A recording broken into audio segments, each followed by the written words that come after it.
When Brexter came out of the shower, he was still very excited, but now he couldn't get excited at all. He even had the illusion that danger was approaching. However, he knew that if he confessed, Kiera would be lenient, but if he resisted, she would be strict. He kept silent for a moment, then he immediately confessed. Kiera, she's my ex-girlfriend. You knew how we broke up. She deleted my contact not long after. Oh, so it was someone else who deleted you. Kiera sneered. Even after you broke up, you still left her contact in your phone? Are you reluctant to part with her? Also, it's been so long and you still have her number. You should know that I've already deleted my ex-boyfriend's number donkey years ago. Brexter smiled bitterly. He was about to raise his hand and swear. I didn't delete it, not because of reluctance. It's just because I was too lazy to delete it. There are hundreds of numbers in my phone book. I haven't contacted any of them, but I haven't deleted them either. I don't have the habit of deleting them.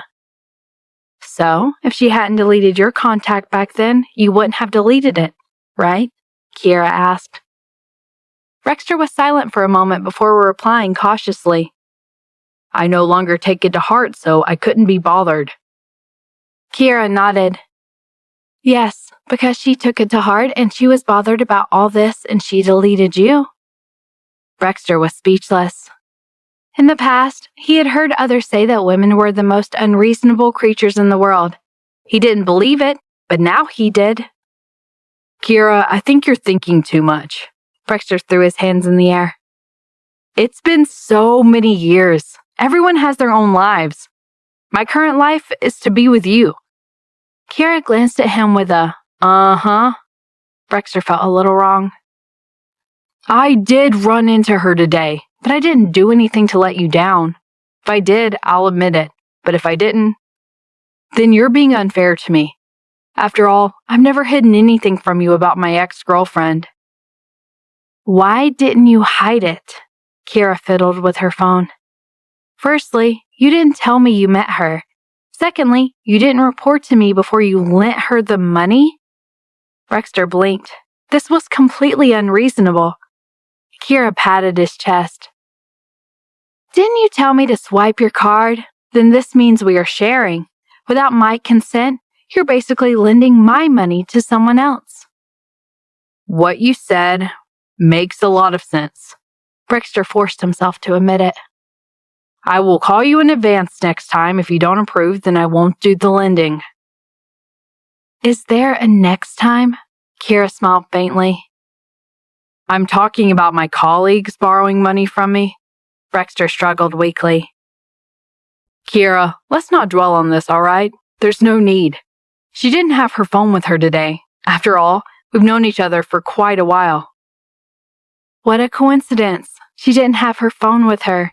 She must be looking for an opportunity to borrow money from you so she can get your number. Kiera couldn't help being sarcastic. The truth was out. This woman definitely had ulterior motives. Brexter rubbed the space between his brows. Kiera, I understand that you're jealous, but you have to be reasonable when you're jealous. After all, you're a lawyer. Are you saying that I framed her? Kiera saw that he was actually speaking up for that woman, and the anger that was about to extinguish suddenly flared up. I think you're thinking too much. Brexter hesitated for a moment before speaking the truth. Women like to rely on their phones. You don't even take any money with you. Didn't you go out a few times without your phone and didn't have a single cent on you? Kiera slowly sat up from the bed. Brexter stared at her beautiful face that didn't smile, his heart pounding. What's wrong? Nothing. Just sleep on the sofa tonight. Kiera smiled as she handed him a pillow. Even though this is your home, if you're not willing, I'll take the cab back myself. Brexter was speechless.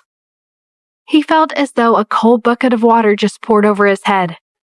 Kiera, we have to analyze this case rationally. We can't be subjective. This isn't cool-headed. I won't lend others money next time. This is no longer a matter of borrowing money. Kiera placed a pillow in his hand and patted the back of his hand. Rexy, go sleep on the sofa." Rexter's goosebumps started to rise. He felt as though his grandmother was calling him since he was young. "Don't call me that." "Then, Willie?" Rexter was speechless. "Kiera, didn't we say we were going to do that?" Rexter was struggling on the brink of death. He couldn't bear to lose the meat that he was about to eat just like that. She reached out and touched his other empty left hand. "Rely on your hands. Rely on yourself." Rexter was dumbfounded. Kiera pulled out a few more tissues for him. "I've already prepared the clean tissues for you. Press on." The corners of Rexter's mouth twitched. As a man, he was shocked beyond words. He didn't expect his Kiera to be so dirty-minded. The door was mercilessly shut in front of him. Rexter knocked on the door gloomily. "Miss Kell, I want to appeal." "No. Also, forget about the date we were supposed to have," Kiera explained with a smile. Rexter was speechless. Does it mean that they can't go on a date now? No, he was an idiot. He could tell that Kiera was still unhappy. He didn't understand why she was unhappy. He didn't do anything wrong. He even slept on the sofa. "Rock climbing is pretty good. I've never done it before," Rexter said. "I'll go with you." "Even if you go with me, I won't climb with you," Kiera stood up. "The place we were going to climb today is a little difficult. It's not suitable for beginners. If you want to learn rock climbing, you'll have to start from the beginner level." After that, she turned and headed to the kitchen. The court. At noon, after the conference ended, everyone gathered in the cafeteria for lunch. A few dishes were served, and Judge Finning sighed and said, "I have to work overtime tonight. I had promised to go back early to watch a movie with my daughter, but I stood her up again. When I go back this evening, I'll have to coax her again, and I'm just too busy being a judge."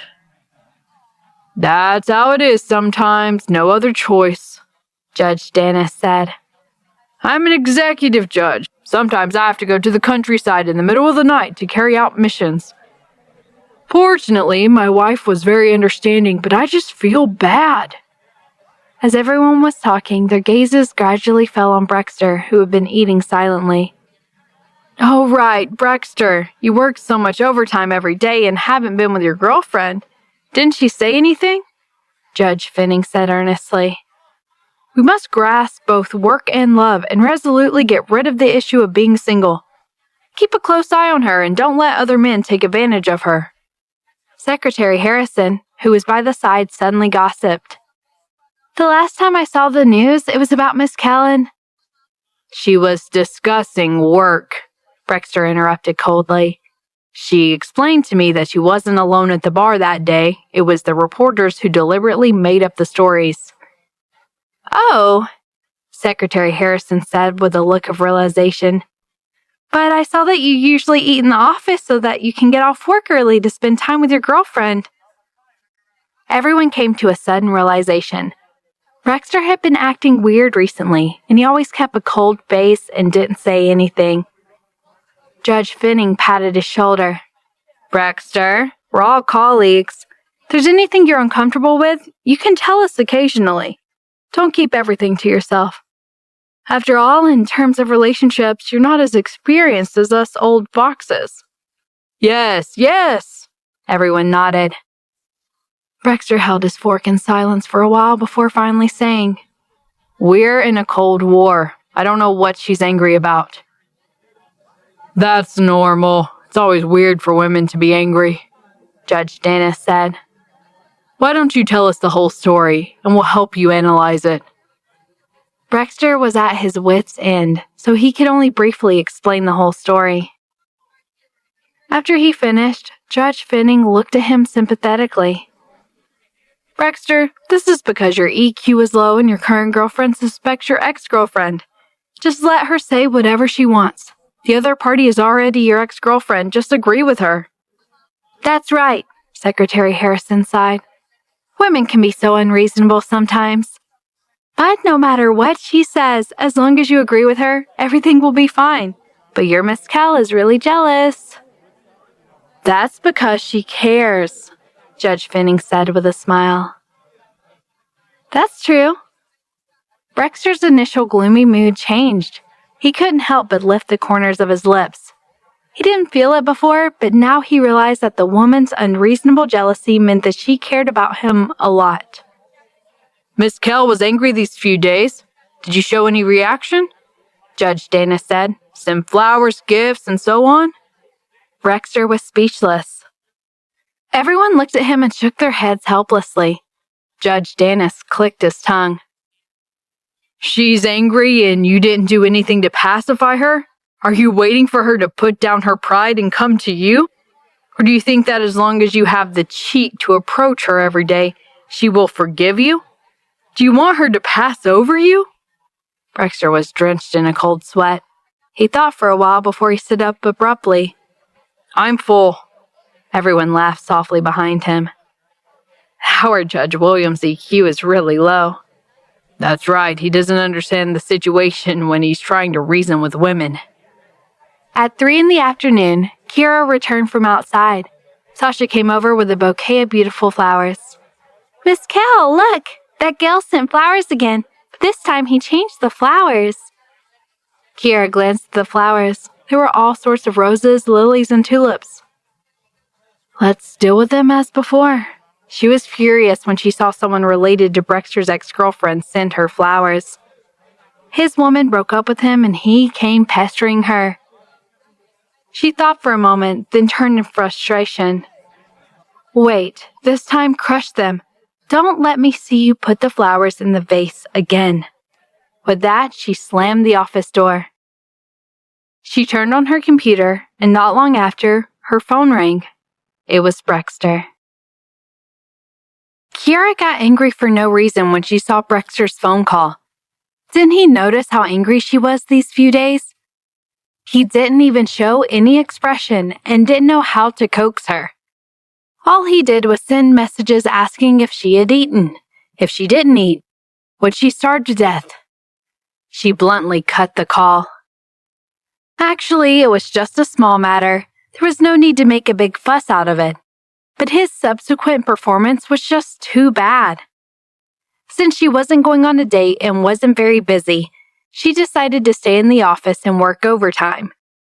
Just as she was reading the documents seriously, she heard a knock on the main door of the law firm outside. It was quite scary at night, after all. The security guards had already gotten off work. She was just afraid that some of her previous clients would come and cause trouble. She walked to the door and peered through the peephole. A tall figure stood outside. From his face, it was Brexter. She opened the door in annoyance. In the corridor, Brexter was tall and slender. He was holding some paper bags in his hands, a faint smile on his handsome face. "Kira, I heard from Caleb that you got overtime tonight, and I bought some desserts for you." Brexter was a little uncertain why her expression was getting worse. "Oh, come in." Kira turned and walked into the office. Brexter followed. "Did you receive the flowers I sent you today?" Kira turned and looked at him in confusion. "When did you send flowers?" Brexter was stunned. "This afternoon. I asked the flower shop to send a bouquet. I even wrote an apology on the card. Didn't you see it?" Kira was speechless. She instantly thought of the bouquet that had been crushed inside. "Oh, I thought it was from Gail and I threw it away. This is all your fault. It was all because of you that Gail was here." Brexter gritted his teeth. He didn't think of it before, but now he wanted to tear Gail apart. Kira was stunned. She took the initiative to hold his hand after a while. "Forget it. What you said isn't unreasonable. Let bygones be bygones. It doesn't matter whether you and Tasha had a relationship or not. What's important is the future." Thinking about it carefully, she got jealous too easily lately.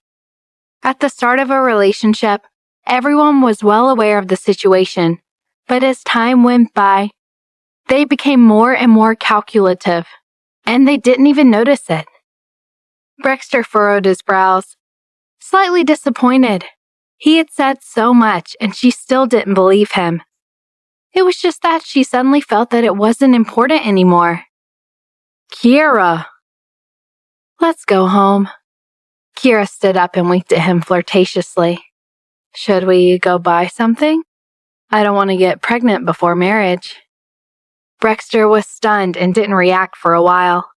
It wasn't until she lowered her head and quickly packed her things, walked towards the door, that he reacted and followed her, holding her burning hand. On the way back, Brexter drove faster than usual. He was probably too nervous and almost bumped into someone else's car. Kiera grabbed the handrail above her head and reminded him muffledly, "Can you drive slower? I won't run away." Brexter coughed lightly. "I wasn't worried that you would run. It's just that the accelerator of your car is quite sensitive. It drove away as soon as I stepped on it. The BMW is pretty good." Kiera was speechless. At first, she was quite nervous, but now she didn't know whether she should laugh or cry with his shameless excuse. "Is that so? It doesn't seem like it's your first time driving my car." The accelerator is exceptionally smooth today." Brexter continued to give his shameless excuse as he watched the road ahead. "I don't think it's the accelerator that is sensitive. It's you who is sensitive." Kiera couldn't help but lean over and blew into his ear. The steering wheel in Brexter's hand shifted a little, and the car shook as well. His handsome face blushed. "Kiera, don't mess around. I'm driving." His shy look was filled with a sense of abstinence, which made Kiera want to mess around with him. But as they were in the car after all, she had better tone it down. On the way, Brexter stopped at the entrance of a convenience store. When he returned, both his coat pockets were bulging. Kiera blushed. "Why did you buy so many?" Brexter's lips lifted. "I'm confident that I'll use them up anyway. The production date is quite recent." Kiera was speechless. They returned to Kiera's house. Once they were in the elevator, he hugged Kiera. When the elevator reached the first floor, they met a familiar neighbor. Everyone smiled and greeted each other, but Brexter did not let go of her. He looked very possessive, and as soon as the neighbor stepped out, Kiera's lips were sealed. When she finally entered the password to open the main door, her lips were already red from the kisses. "Stop fooling around. I'm going to take a shower first." Before she could open the door, she hugged his waist and coaxed him softly. Together. This time, Brexter did not give her any chance to refute or resist. He carried her upstairs directly. The evening was a mess. At least Brexter had never felt so messy in his life. He was a mature man in his 30s, but at this moment, he was like a childish and clumsy boy. Fortunately, he had done quite a bit of homework before, and with his instincts as a man, he quickly found the right direction. It was messy at first, but towards the end, it was filled with courageous conquest. Kiera, on the other hand, usually looked like a strong woman, but at the crucial moment, she was like a paper tiger, utterly defeated, and could only beg for mercy. The next day, the sun shone through the gaps in the curtains and landed on the dark wooden floor. Kiera opened her eyes in a daze. Sleep was something she enjoyed very much previously when she woke up the next day. She felt refreshed. But today, she felt like she was being run over by a huge truck. There was even a huge stove hidden by the side. Even though it was not the first time she woke up and felt his presence, she knew that today was different from the past. Her body twisted a little. "Don't move." The man's deep and sexy voice entered her ears. Kiera's body stiffened, but she dared not move. She turned her head slowly to look at him. His short black hair was slightly messy, and his sharp and firm facial features were like ice and snow melting. His dark eyes were filled with a deep, burning, and gentle gaze. It wasn't like Kiera hadn't seen such a gaze last evening. Her heart tightened and she bit her lower lip, saying rudely, "Get up and get to work." Brexter lowered his gaze and pinched her nose. "I like how you treated me yesterday evening." Kiera's face blushed and she kicked his calf. Brexter groaned in pain, but Kiera wasn't any better. She let out a whimper, her eyes brimming with tears from the pain. "What's wrong? Are you all right?" Brexter didn't bother with her bully anymore and quickly hugged her to coax her. "Was I too rough?" Kiera glared at him angrily. She really wanted to bite him to death now. "My whole body is aching. I think I'll definitely have trouble walking." Brexter rarely saw her like this, his heart filled with regret. "I'm sorry. This is all my fault. I'll be more careful next time." Hearing him mention the next time, Kiera was so embarrassed that she wanted to cover herself with the blanket. "Don't go to work today. You can rest at home. I'll bring you lunch from the cafeteria." Brexter kissed her forehead. "What do you want to eat tonight? Tell me, and I will cook." Kiera sighed gloomily, thinking about how awkward it was for her to ask for leave because of such a manner. "Speaking of which, is this really your first time?" "I doubt it. You are full of lies." Brexter panicked. "I can swear if you don't believe me, All right, I'm just saying. I've already said that I would not be bothered about the past." Kiera interrupted him. "But I think you are an experienced driver." Brexter was so embarrassed. "Kiera, at first I was confused too. Can't you feel it? But in the end, it's just an instinct." "No." Kiera shook her head decisively. She only felt confused. Brexter smiled bitterly.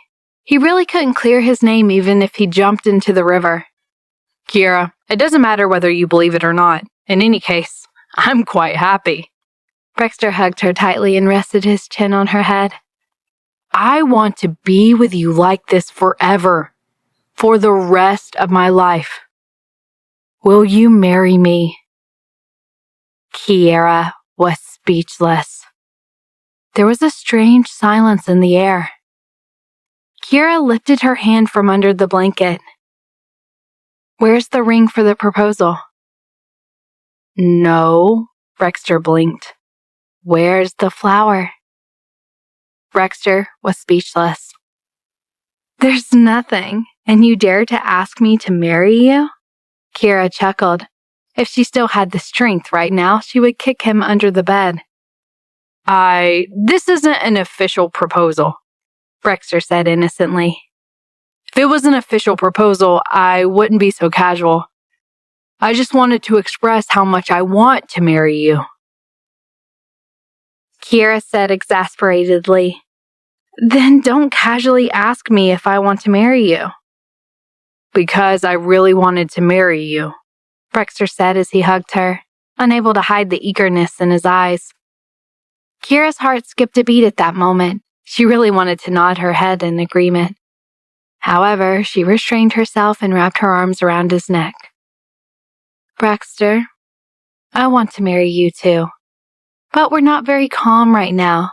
In the relationship, we are probably in the most passionate time right now. But what would we be after the passion is over?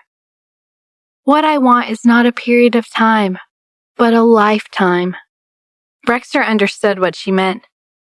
"Kiera, maybe the passion will pass. As we slowly grow old together, our relationship will not change. Our love will last forever." "I really hope so too. I wish that we could cherish this moment." Kiera sighed softly. A lawyer's mind had to always remain calm, as every step had to be careful. She cannot make mistakes, otherwise the lawsuit would be lost. Life was also like a lawsuit. "Go to work. It's getting late." "I want to skip work today," Brexter lamented. He wanted to hug her the whole day, not letting go. "But you can't," Kiera continued. The trial has already been scheduled. Many of them are waiting for you. Yes, the judge can never be absent. Brexter smiled bitterly, got up, put on his clothes, and went out. Kira called Caleb to get sick leave. To be more realistic, she even pretended to have a hoarse voice. Since you're sick, do you need us to buy some fruits and visit you? Caleb sighed. I didn't expect you to catch a cold as you're usually as strong as an ox. How strange. Do you even know how to speak? If you don't, then shut up. Kira was annoyed. I don't need you to visit me. Caleb smiled. Ugh, you're still so full of energy when you scold people. Did you really catch a cold? If it's just a little fever, then forget it. Just persevere and come to work. Get lost. Kira was so angry that she laughed, even though she had lied about her illness. But this guy was too ruthless. I'm so sick that I'm going into shock. I just can't come to work today. Goodbye. After she hung up, she pulled the blanket over and went to sleep. Boyfriend, can't you even remember the duration of my period? Kira questioned unhappily. Brexter frowned. Did it come earlier? Kira sighed and pulled her collar tightly. Now, do you know why I have to buy turtleneck sweaters? You made me a laughingstock in front of my colleagues. Brexter took a closer look. The more he looked, the deeper his dark brows furrowed. Your colleagues couldn't even see this? Looks like it's time to wear a turtleneck sweater. Your clothes had necklines that were too low. Kira was speechless. She was so angry that she laughed. Was this the main point that she was trying to state? Brexter adjusted her collar. Next time, you're not allowed to wear such low-cut clothes. By the way, was this a man or a woman who discovered these? Is it important whether it's a man or a woman? Kira gritted her teeth. It's important. Brexter nodded, his gaze heavy. The only thing other men can see on you is just above your collarbone and below the knees. Brexter, are you trying to make me angry? Kira couldn't take it anymore. Can we talk on the same channel? Even if I wear clothes above my collarbone, taller people can still see it. Then this man is definitely a pervert. Brexter's voice became displeased. You're already very tall. There are very few women who are taller than you. Kira took a deep breath. In short, I have my own style of dressing, even if you're my boyfriend. I don't like you to interfere. This isn't a feudal society after all. My usual style of dressing is sometimes a little sexy, but it's not exposed. It's a female professional dressing style. I'm begging you, can you be reasonable? I said not to leave any traces. Why must you always be like this? Are you a scavenger fish? Brexter was confused. What kind of fish is that? Kira explained with a smile. It's a type of fish that has a mouth like a vacuum cleaner. Brexter was speechless.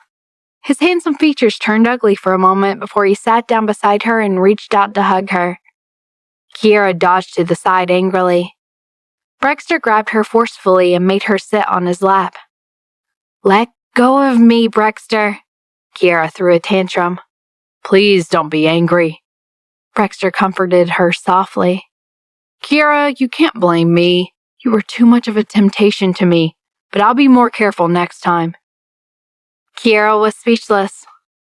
I feel that you're a monster right now. You said I'm like a scavenger fish. Both are correct, Kira said unhappily. Brexter looked at her fuming expression and couldn't help smiling. He hugged her tightly and kissed her face. Kira, you're so cute. Kira was on the verge of a mental breakdown. How was she cute? She couldn't understand the man's gaze. Luckily, her phone rang. Don't be noisy. Ariana is calling me. Kira had a bad feeling as she picked up the call. Ariana's low voice sounded. I might have to get a divorce this time. I didn't expect that Delmont the bastard is having a woman outside. And it's his assistant, Sally? I'm going crazy. Sally had even come to our house for meals a few times previously. I'm so disgusted that I'm about to throw up. When do you think that they got together? Kira sighed. She wasn't so stupid to have noticed that so quickly. How did you know? I hired a private detective, Ariana said angrily. These are things that money can resolve, and I don't have to do it personally. How can I help? Kira asked. Meet me. I want to get wasted. I'll text you the address, Ariana ordered and cut the call. I'm going to the bar to meet Ariana. She knows about Delmont, Kira said. She packed her stuff into a purse. Brexter stopped her. I want you to be safe. Don't lose your sense of emotions. I keep getting worried about you, he mumbled. Kira understood his feelings. She was touched, of course. After all, having someone who would worry about her safety and urge her to go home in the middle of the night was sweet and warm. However, it came with some worries, too. How about this? You go to the bar first and call me when it's almost over. I'll pick you up, Brexter said as he ruffled her hair. Don't stay too late. Be careful. Okay, Kira nodded. She gave him a hug before leaving. She arrived at the bar where she would be meeting Ariana. She was already there and had ordered quite a lot of wine and was drinking one of the bottles alone. Where's your son? He's at my mother's place, Ariana replied with a dazed expression. She looked even more haggard when she was under the light. Kira understood the feelings. No matter how strong a person was and how hard she tried to sound relaxed, she wouldn't feel good after being betrayed. Kira, still, you're the most carefree one, Ariana said with a bitter smile. Actually, it's quite good to stay single. Marriage is not reliable at all. Let me tell you, don't get married. It's okay to be in a relationship, but if you want to have children, just steal high-quality sperm and have a baby. Kira drank a mouthful of wine awkwardly. She was too embarrassed to tell her that she had a boyfriend and she was considering getting married. After all, this was not good timing. Ariana was ranting for quite a while. She cursed Delmont up to his ancestors. Ariana, it's mainly up to you. Do you want a divorce or not? I feel that for the sake of the child, he might not necessarily want a divorce. His parents might not agree either. Some women will endure it and make a scene and the man will return to the family, Kira then said. I have misophobia. I can't tolerate it. Ariana was already a little drunk. She slammed the table and said, Of course I want a divorce. I want the child's custody. I want the house, the car, and all his money. Kira, you don't know right. He bought a house for Sally. I have to get the house back. Kira sighed. Sometimes women demand things at times like this, not because they are materialistic. It was because of the desire for revenge. Kira took a swig of wine. Is there any proof that Delmont paid for the house? Ariana smiled bitterly. No, but I know that he bought it through the partner of the company. When we bring this to the court, he will definitely say that the money was transferred for business use. There's no evidence. Kira spun the empty wine glass in her hand. She was angry too. If that was her husband who bought a house for another woman, she'd probably be in the mood to kill him. Kira, you're my girl, right? You will definitely avenge me, right? Ariana held her hand tightly. Kira almost spat out a mouthful of wine. I'm sorry, I'm straight. My Kira. Ariana hugged her and did not let go. Stop acting like that, I'm going to puke. Kira pushed her hand away. Can you be a little more rational? You're also a law student. Ariana, you chose this marriage on your own. If you choose it, you'll have to bear the consequences. There's no law that says cheating is a crime. I can only help you get the child in the house. For the allocation of the money, you'll have to split it 70-30. Although I really want to make this bastard leave the house with nothing, I can't do so for the time being. Ariana was depressed. Kiera patted her on her shoulder. Don't worry. I'll skin him and let him know the consequences of betraying my girl. Ariana did not feel good still. She was drunk. At 11:30 p.m., Brexter called to ask for the address. He got there not long after. He frowned when he saw Ariana, who was completely drunk. Kiera grabbed Ariana's wine bottle. Stop drinking. Go home. I'll send you home. Home? Ariana shook her head. I'm not going home. Can't let my mother and son see me like this. I can't. Kiera, I'll sleep at your place. Before Kiera could speak, Ariana got down from her chair and hugged her tightly. Baby, I'll sleep with you. We haven't slept together in a long time. Brexter was displeased when he heard that. He asked bluntly to Kiera, You know where she lives, right? Give me the address. We'll send her home. Kiera was in a dilemma. I don't think so. She doesn't want to go back. So you're sleeping with her? Then what about me? Brexter frowned in displeasure. I didn't say that. She can sleep in the guest room, Kiera said exasperatedly. Even if she sleeps with me, what's the matter? She's not a man. Besides, we sleep together every day. It's fine for us to spend a night apart occasionally. No, Brexter flatly rejected. It's fine for you, but it matters to me. If I don't sleep with you for a day, I'll suffer from insomnia. I still have to go to court tomorrow. If I don't sleep well and fall asleep in court, you are obstructing justice. Kiera was horrified. He was able to make it sound so serious. Why don't you just arrest me? I can't bear to. My heart aches, Brexter said righteously. Kiera really couldn't do anything about him. I can't send her back. It's not good for the kid to see this. Hold her up and bring her back. Brexter saw that she was resolute and had no other choice but to pull Ariana off Kiera's body. However, before he could pull her off, Ariana started beating him. Delmon, I won't go home with you, you heartless bastard. I will definitely make you lose everything. I will let you know the price of betraying me. Brexter did not have much patience with other women. He grabbed her arms and threw her onto his shoulder before carrying her out. Kiera was stunned, and she quickly followed him. Brexter opened the back door and threw her into the back seat. Hey, why are you so harsh? Kiera could not bear to see it.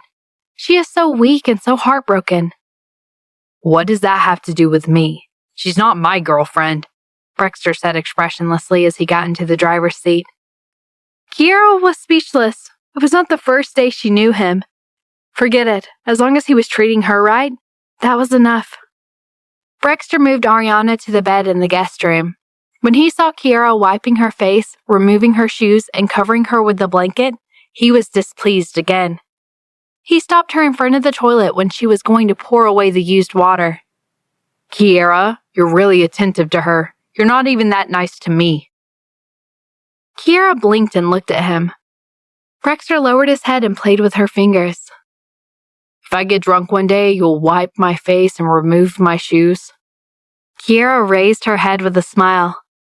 No, but I'll pour a bucket of cold water on you instead. Brexter was speechless. I don't like men who drink for no reason, like a drunkard. Unless he's in a bad mood. Kiera smiled faintly. Ariana is behaving like this because she is in a bad mood. So why would you be in a bad mood, breaking up with me? Brexter did not say anything but put his arm around her shoulders. He said gently, I was just saying I don't like to drink and I don't get drunk either.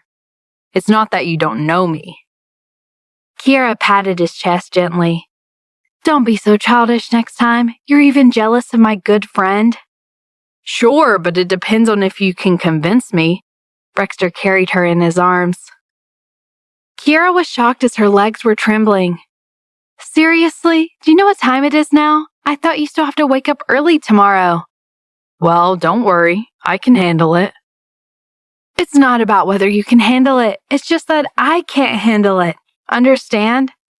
Kiera was about to scream. And there's someone else at home. Be good and you won't be tired. Rexter kissed her and carried her to the master bedroom. The next day, Ariana woke up in a daze. She felt her head was heavy and uncomfortable. She did not know how much she had drunk last night. Now that her mouth was dry, she really wanted to go to the toilet. She got up and turned on the lights. She realized that this was Kiera's guest room. She was a little depressed that she did not sleep with her. She struggled to get up and walked out. When she was out of the toilet, she heard the sound of the door opening from the master bedroom.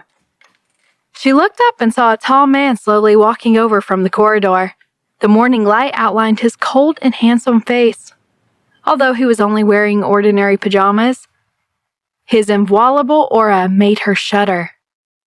Ariana's sleepiness was gone and her lips quivered. Chief Judge Williams? She thought she was still drunk, so she slapped her face hard. Be quiet when you do that. Kiera's still sleeping, Brexter warned her coldly before walking past her. He was expressionless. Ariana was speechless. She wanted to kick open the bedroom door and ask Kiera what was going on. Why was Devil Williams staying in her house and coming out of her bedroom? What did she miss? However, it seemed like this bedroom did not belong to Kiera alone anymore.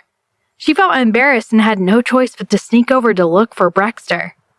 Seeing that he had already started brushing his teeth in the bathroom, it seemed like he was already very familiar with this place.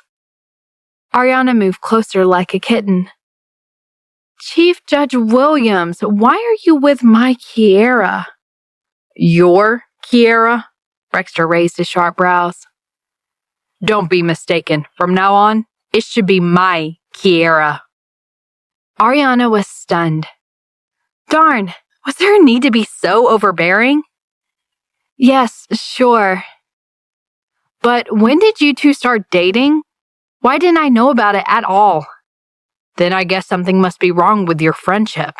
He then started to wash his face.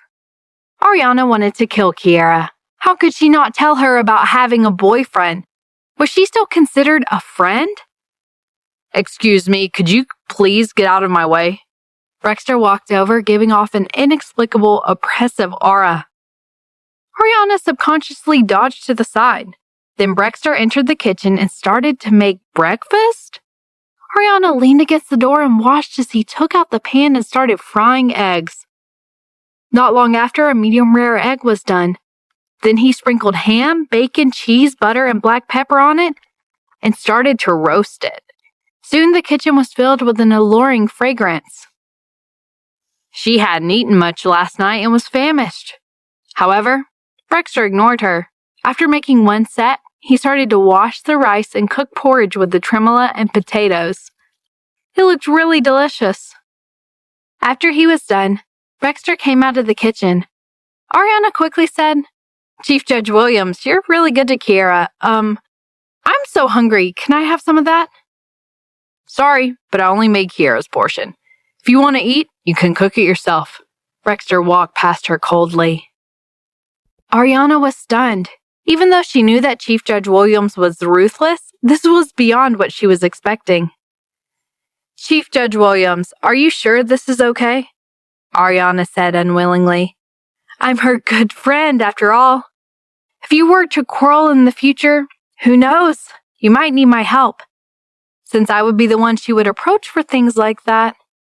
What I know is I do not have time to spend on other women besides Kiera. I'm very busy, Brexter said bluntly. And if that really happens in the future and you are not mediating it, there's no point in keeping you as a friend. A true friend wants her friend to live a happy life. Of course, if the quarrel happens on the grounds that I did something wrong, I wouldn't have a reason to keep bothering her. So I guess you are of no use to me. After saying that, he took out his coat, changed his shoes, and prepared to leave. When he opened the door, he turned back to warn Ariana. Oh, right. Kiera stayed up very late for you last night. Don't go in and disturb her. Let her sleep a little longer. After that, he closed the door and left. Ariana was stunned for a moment before she remembered that he had made breakfast for Kiera, but not for himself. It seemed like he did not even have time for that. And yes, she was treated super coldly just now. Darn, this was the first time being treated like that by her best friend's boyfriend. In the past, she had always been fawned on. After all, they needed her one day. But for some reason, she felt that this was normal. That was Chief Judge Williams. It would be abnormal if he didn't act like that.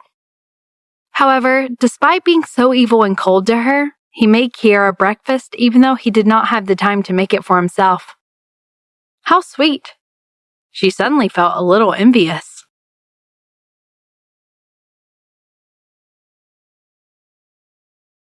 A group of people walked out of the courtroom. Brexter was the first to speak. Kiera, Rochester, when did you contact Gilbert to testify in court? Rochester looked at Kiera with a smile. It was your girlfriend who brought him here. Kiera shrugged. Don't worry, I didn't threaten him. He was willing. Brexter was even more confused. Their family is unreasonable and Gilbert probably hates me. How did you think of a way to make him willing? It's simple, Kiera smiled. With their personalities, Gilbert and his son must have offended a lot of people. I asked someone to investigate and found out that Peter had borrowed quite a bit of money before he died. I said that I would help those who owed money fight a lawsuit for free. Coincidentally, the house that Gilbert's family is currently living in used to be Peter's. They were afraid that the house would be repossessed and they wouldn't have a place to live, so they were willing to appear in court. I helped to mediate the situation and gave them a sweet date. I also tried to reason with them before they were willing to appear in court. Brexter was stunned, but he was also a little impressed. Why didn't you tell me? He had been worried that Kiera would use underhanded methods, but it appears he was thinking too much. Lawyers had their own ways of doing things. Surprise! Kiera smiled. Garrett used such underhanded methods behind his back. You can forget about it, but I can't. It would be too easy for him to pay up and apologize. Rochester's eyes were filled with unconcealed admiration. Brexter, your girlfriend is amazing. She has my style from back then, making me want to take in a disciple. Kiera's eyes lit up. Sir, are you really willing to take me in as your disciple? Rochester laughed heartily. Oh, Kiera, it's been a long time since I've seen a young lawyer who I admire so much. It's not because you're the best, but because of your strength and personality.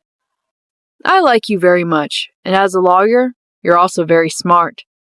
Although you're still young, I believe that sooner or later in this circle, your achievements and status will be like mine. To be honest, I am taking advantage of you when I accept you as my disciple.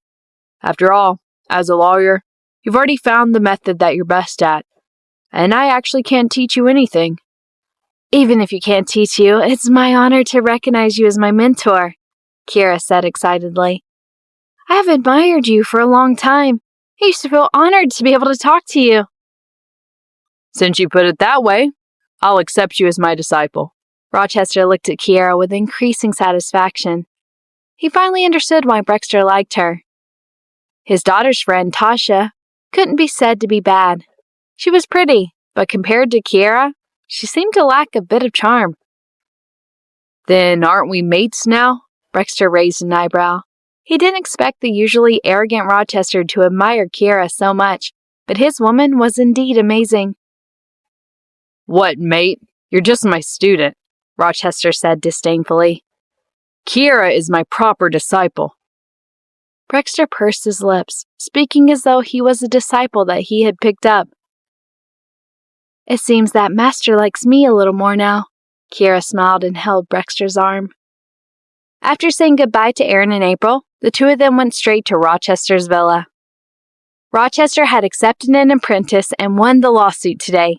He happily asked his wife to prepare a table full of delicious dishes and even called his daughter Maya over. At the dining table, Kiera toasted to Rochester. He drank until his face turned red. He pulled his daughter along and said, Let me tell you, this disciple that your father took in today is definitely better than him. Being a lawyer's like this. You have to have a bottom line, and at the same time, you have to do your part. She has a bright future, When you need to be ruthless, be ruthless. Today's lawsuit was fought beautifully. The corner of Maya's mouth curled into an embarrassed smile. The person who could make her father admire her was definitely a good person. She was even a little worried about Tasha. She had not heard from her recently, and she did not know where she had gone. She hoped that she could be more open-minded. Miss Maya, here's to you. Kira raised her glass. Here's to you, too. Come visit us often in the future. Maya smiled. It's been a long time since my father admired a junior this much. I will. Kira felt a little strange. She always felt that Maya was looking at her strangely. Soon, they took their leave. After getting into the car, Kira fell asleep not long after. It was not until they reached the parking lot that Brexter woke her up after carrying her out of the car. Why didn't you wake me up? I'll walk by myself. Kira moved her body. No, I want to hold you. Thank you for doing so much for me. Brexter's gaze was so gentle that tears could drip from it. Kira shrugged uncomfortably. Don't say that. If you hadn't helped me back then, I wouldn't have been able to scheme against Garrett. All I did was to let him get what he deserved. Kira, I'm really happy. Brexter looked at her with a complicated gaze. It feels so good to be protected for the first time. Kira blinked and couldn't help laughing. Chief Judge Williams, are we reading the script the wrong way around? After that, she tidied up his shirt collar. No one is protecting anyone. You invited Rochester to help me, and I called Gilbert over for you. Brexter, it's not that I'm protecting you. It's that we're helping each other, taking care of each other, and supporting each other. Furthermore, you're mine, just like how you get angry when I'm hurt. I get angry when you're hurt. The two of us together are a pair of swords, invincible in the world. Huh, that makes sense. Brexter's eyes could not hide his endless love. After entering the elevator, he looked down at her. I really want to keep you by my side for the rest of my life. I'm already by your side now. Kira stood on tiptoe, her arms around his neck as her lips slowly moved closer to his. Brexter's mind went wild. He opened the door and entered the room with her in his arms.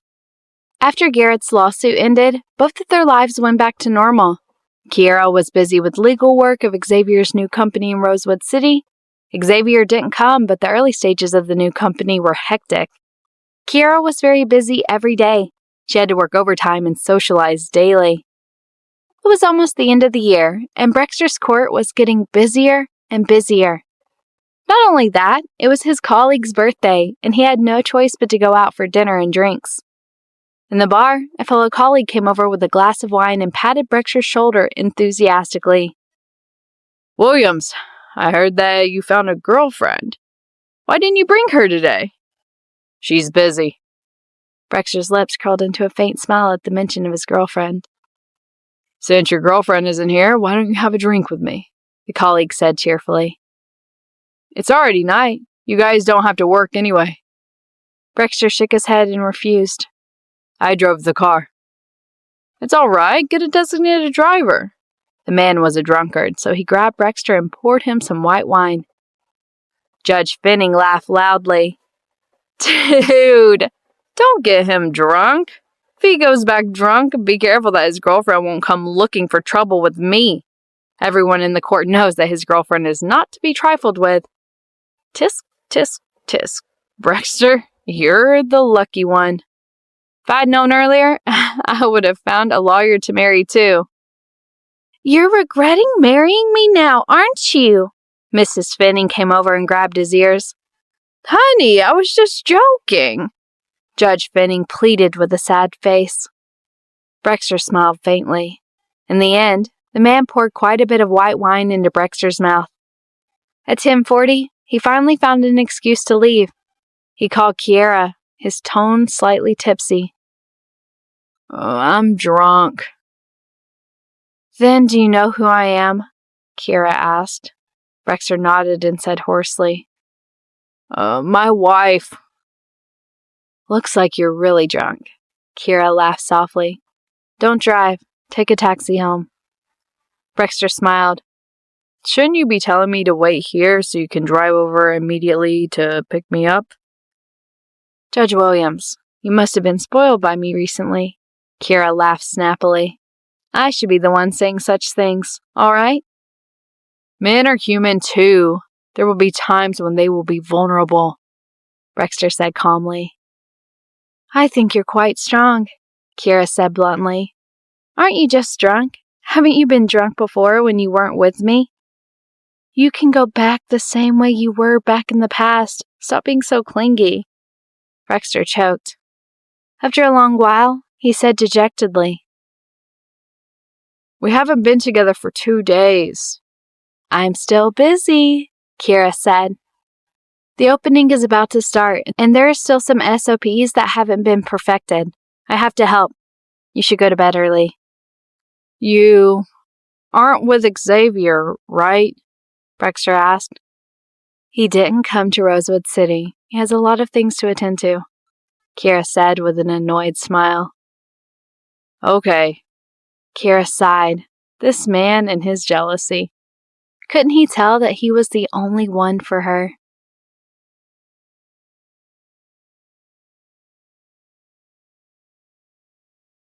After hanging up, Brexter took a taxi back to his house. On the way back, he felt a sudden pain in his stomach. Maybe he had drunk too much earlier. He held his phone and wanted to call Kiera, but he held back in the end. However, this thought made the corners of his mouth twitch helplessly. As a man, he seemed to be acting clingy recently. He still couldn't let himself become as clingy as Aaron. The car arrived at the entrance of the neighborhood. Brexter counted the money and walked towards the pharmacy at the side. The pharmacist asked him about his symptoms and gave him a box of stomach medicine. Just as he was about to pay the bill, a young woman walked in. She was wearing a light orange knitted coat and her face was pale. Doctor, do you have this medicine? She handed a medicine box to the pharmacist and coughed. Her gaze met Brexter's. Brexter was stunned for a second before he nodded slightly at her. Why are you here? He remembered that her house was quite far from here. If she is just popping into the supermarket, she could be said to have passed by chance, but it was a little strange that she was still able to meet him at the pharmacy near his house. Oh, I live near here, Tasha said in a hoarse voice. Our company moved here a while ago. Brexter frowned slightly. Could it be that he would meet her often in the future? If Kira found out, she might get angry again. However, he could not interfere with where she lived. What a coincidence. Yeah, Tasha coughed again. I didn't expect to come back here after so many twists and turns, but it's still all right. I'm quite familiar with this place. Yeah, no matter how familiar I am, I'll move out sooner or later. Brexter suppressed his heartburn and said calmly, Next year when my new house is renovated and I'm preparing to get married, I won't be living in this house anymore. Oh. Tasha looked at the medicine box in his hand. Is your stomach uncomfortable? I remember when you used to work in the country, you used to have to socialize and drink, causing your stomach to be uncomfortable. Brexter did not answer her question. He only reminded her, You don't look well. Buy the medicine first. I'm leaving. He had just walked out of the pharmacy when he heard the pharmacist behind him suddenly call out, Miss, are you all right? He turned around and Tasha fell to the ground. The pharmacist was trying his best to help her up, but when he saw Brexter return, he hurriedly said, Sir, I saw that you know her. You two are friends, right? Quickly call and send her to the hospital. Her entire body was burning hot. She must have a fever. Brexter bent down and touched her forehead. It was indeed extremely hot. Tasha did not pass out completely. Her eyes were half closed. Large drops of sweat were dripping down her forehead, and her lips were pale. Do you still have strength? Brexter asked darkly. Tasha shook her head in a daze. Her lips were trembling so much that she could not say a word. Brexter remembered that her body was not very strong in the past, The slightest change in the weather would cause her to catch a cold easily, and sometimes even a cough would take more than half a month to recover. He sighed helplessly and carried her to the hospital. Fortunately, there wasn't much traffic at this time and there were more taxis. They arrived at the emergency building of the nearby hospital in about 10 minutes. The moment the emergency department heard that Tasha had a fever, they immediately sent her to the clinic.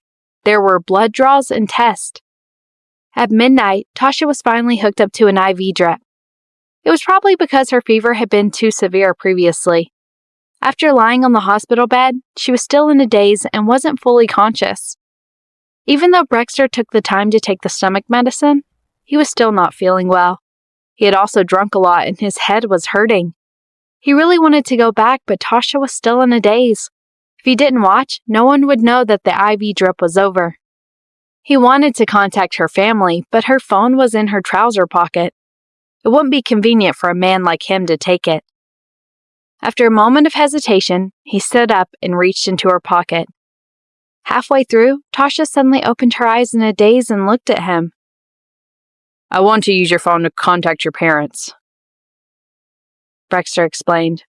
"Have them come over to accompany you?" "My parents have recently gone on a trip abroad," Tasha said with a dispirited voice and gaze. "You can go back. It's all right. I can handle it myself." Brexter pursed his lips in silence. He wanted to leave, but it didn't seem like he could do so. "What about your friends?" he asked again.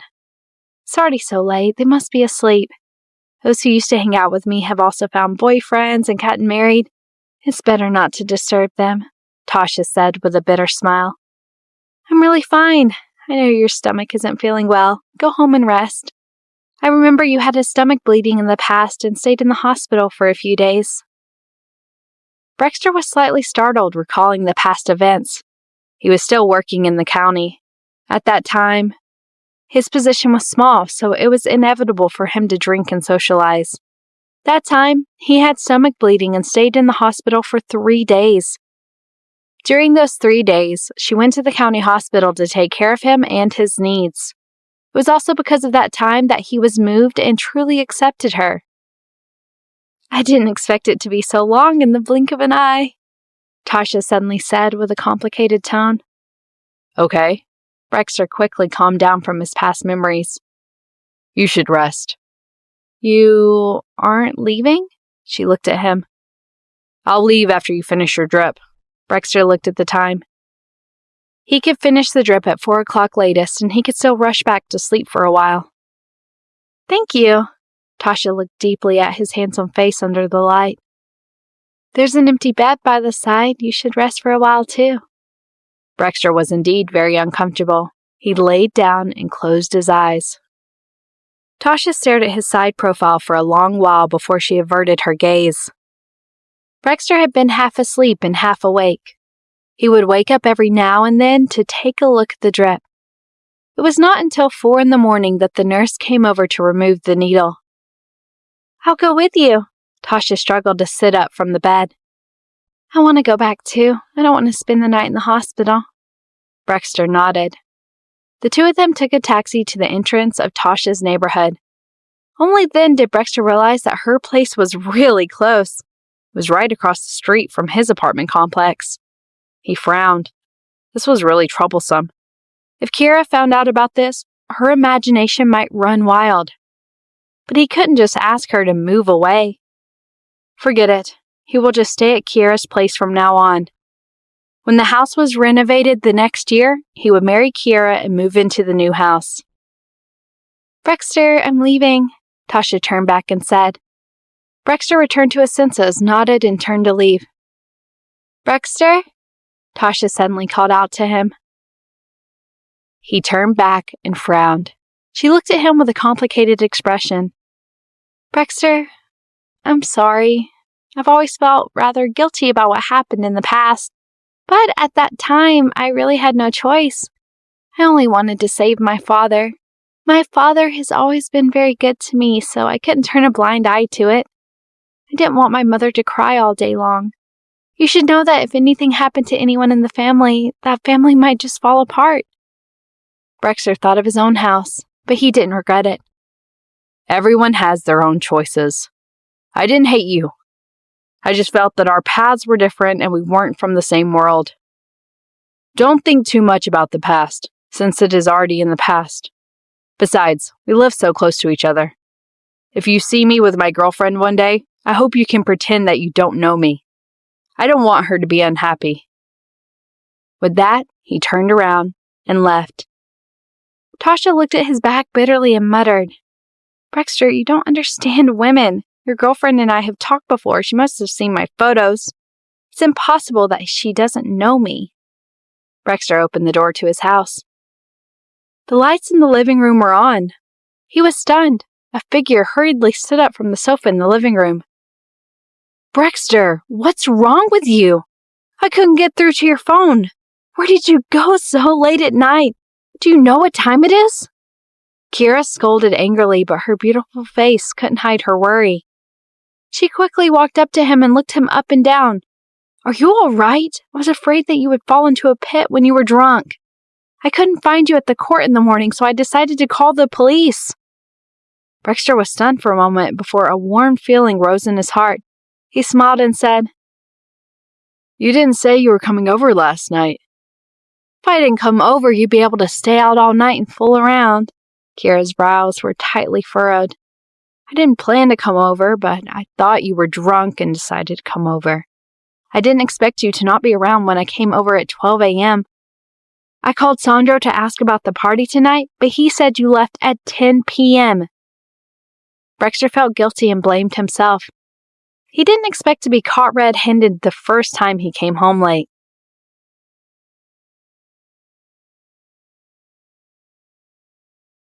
If Brexter said that he accompanied Tasha to the hospital for an IV drip, Kira would definitely not let him off. Women are unreasonable when they are jealous. "Why aren't you speaking?" Kira narrowed her eyes. "Did you do something to let me down?" "I didn't," Brexter immediately denied subconsciously. "Then is it difficult to answer my question?" Kira tapped on her watch. "It's almost 5 in the morning." I just drank too much and my stomach hurt." Brexter lowered his eyes and covered his stomach. "I went to the hospital to have a look." Kira saw that his expression was indeed not too good, so she did not doubt him. "You were in the hospital for an IV drip until so late?" "Yes." Brexter could not help nodding. "I fell asleep during IV drip. My phone was out of battery again." Kira heaved a sigh of relief. Her eyes filled with heartache. "You're already so old. Who told you to drink so much? Why is your phone always out of battery? Can't you charge it at any time?" "This phone doesn't have much battery life," Brexter said as he took out his phone and looked at her. Kira felt a little guilty. After all, she had bought this phone herself. If she had known earlier, she would have bought a more expensive model. "How's the battery of this phone? I'll buy you a new one next time," Kira said vaguely. "It's all right. I'll buy you a new phone next time. I'll just use your old phone," Brexter said with a slight smile. "To me, a phone is just a function to answer calls and watch the news." "It's good to have such awareness." Kira nodded in appreciation. "Is your stomach feeling better now?" "Much better." Brexter patted her head. "Have you been waiting for me?" "Nonsense. How can I sleep if you're not back?" Kira snorted. "I'm still wondering if you drank too much and got seduced by another woman."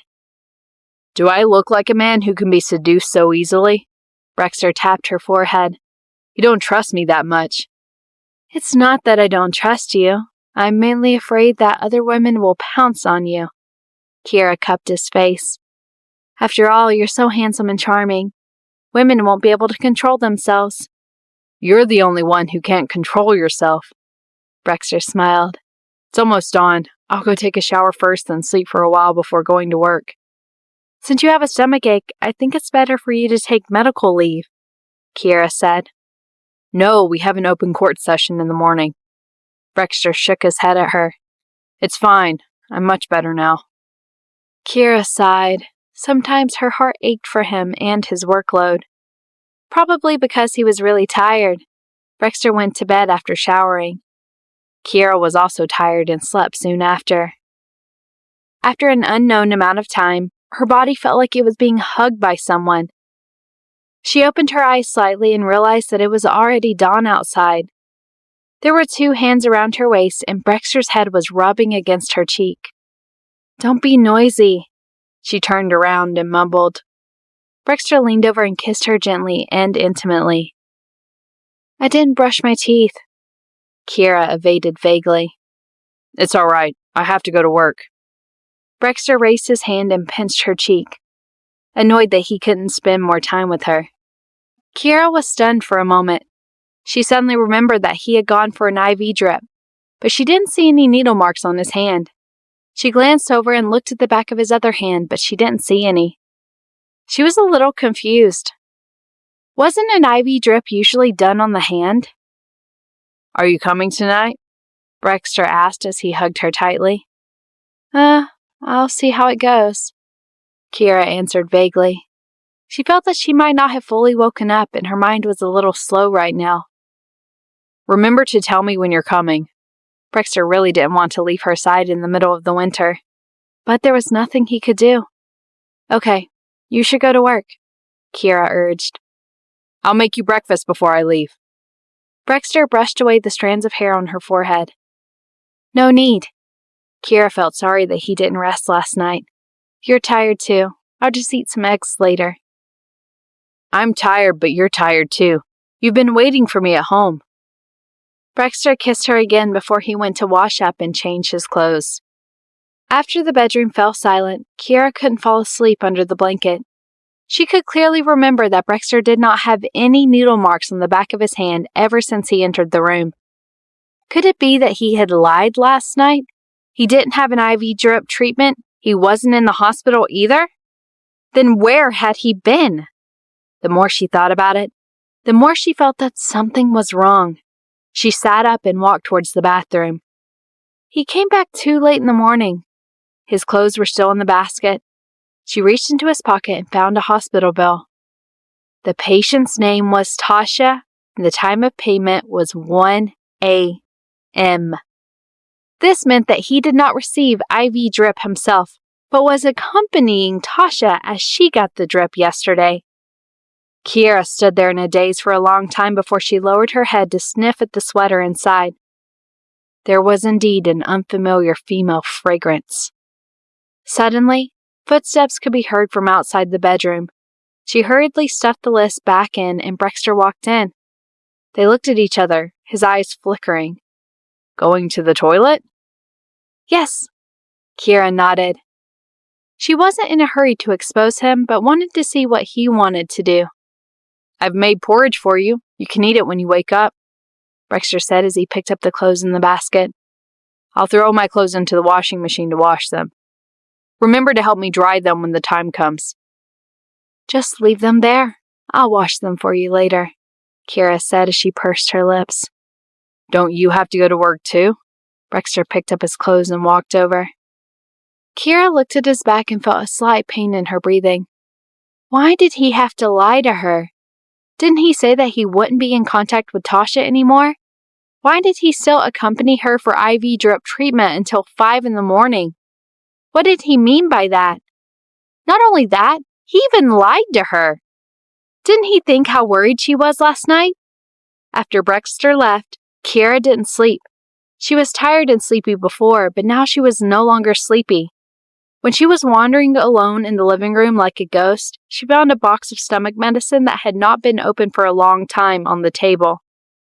It seemed that it was taken twice. It seemed that the stomachache last night was real. Still, he could even accompany her to the IV drip treatment. He was really working hard. He had always been a cold and heartless person. Did he really not have any feelings for Tasha in his current state? It just so happened that he had met her rather attractive self on a blind date. He was moved, but could she be compared to his ex-girlfriend? She didn't know if his ex-girlfriend was unforgettable or not. From the short conversation they had last time, she could feel that this Tasha was definitely not someone to be trifled with. It looked like she had broken up with Gail and was unwilling to accept it. She wanted to get back with Brexter. At 10 in the morning, Kira sat in her office, absent-mindedly flipping through documents and drinking coffee. Ariana rushed over. "How are your preparations for Delmont's case going? I couldn't control myself and completely fell out with him last night. He actually dared to snatch the child from me. He usually doesn't accompany the child all day long. How could I be at ease to let him take care of—" Did you not sleep well last night? Why are your dark circles so huge?" "Yes, I worked overtime till very late." Kira rubbed her eyes. "Don't work too hard. You've earned quite a lot of money, too. For now, you should spend more time with your boyfriend," Ariana said unhappily. "Last night, that bastard Delmont actually said that he cheated on me because I didn't spend enough time with him. He even said that I gave my time to the child and didn't care about him at all. I was so fucking angry that I wanted to slap him to death. The child isn't mine alone. I did it for him, for the sake of this family. This evil creature. Why was I so blind back then?" "Men are so selfish sometimes," Kira smirked sarcastically. "Yeah, he even asked me to forgive him, for the sake of the child. He even said that he wouldn't have any interactions with Sally anymore. Bah! He even bought the house. How can I swallow this anger in my heart?" The more Ariana thought about it, the more agitated she became. She slammed the table loudly. "I told him that I want the child and 2/3 of the property. The house and the car all belong to me. Otherwise, I will fight him to death." After venting, Ariana suddenly noticed that Kira was not moving at all. She did not say a word, and she became nervous. "Don't tell me that I have no chance of winning." "No." Kira shook her head. Her brows furrowed with worry. "I just feel that it's really hard to explain the matters of love. He used to love you very much, but in the end, he changed. Just like that." "Yes." Ariana nodded, the corners of her eyes turning red. "But that's normal. The temptation outside is too great now. And perhaps the flowers at home aren't as fragrant as wildflowers. It really doesn't matter if a man cheats on his wife or not." Kira pinched the space between her brows. "But don't worry, Brexter won't," Ariana consoled her. "He's already an old man. He probably wants to get married and become a father. Besides, if he dares to let you down, you can go to court and cause a ruckus, causing his reputation to be ruined."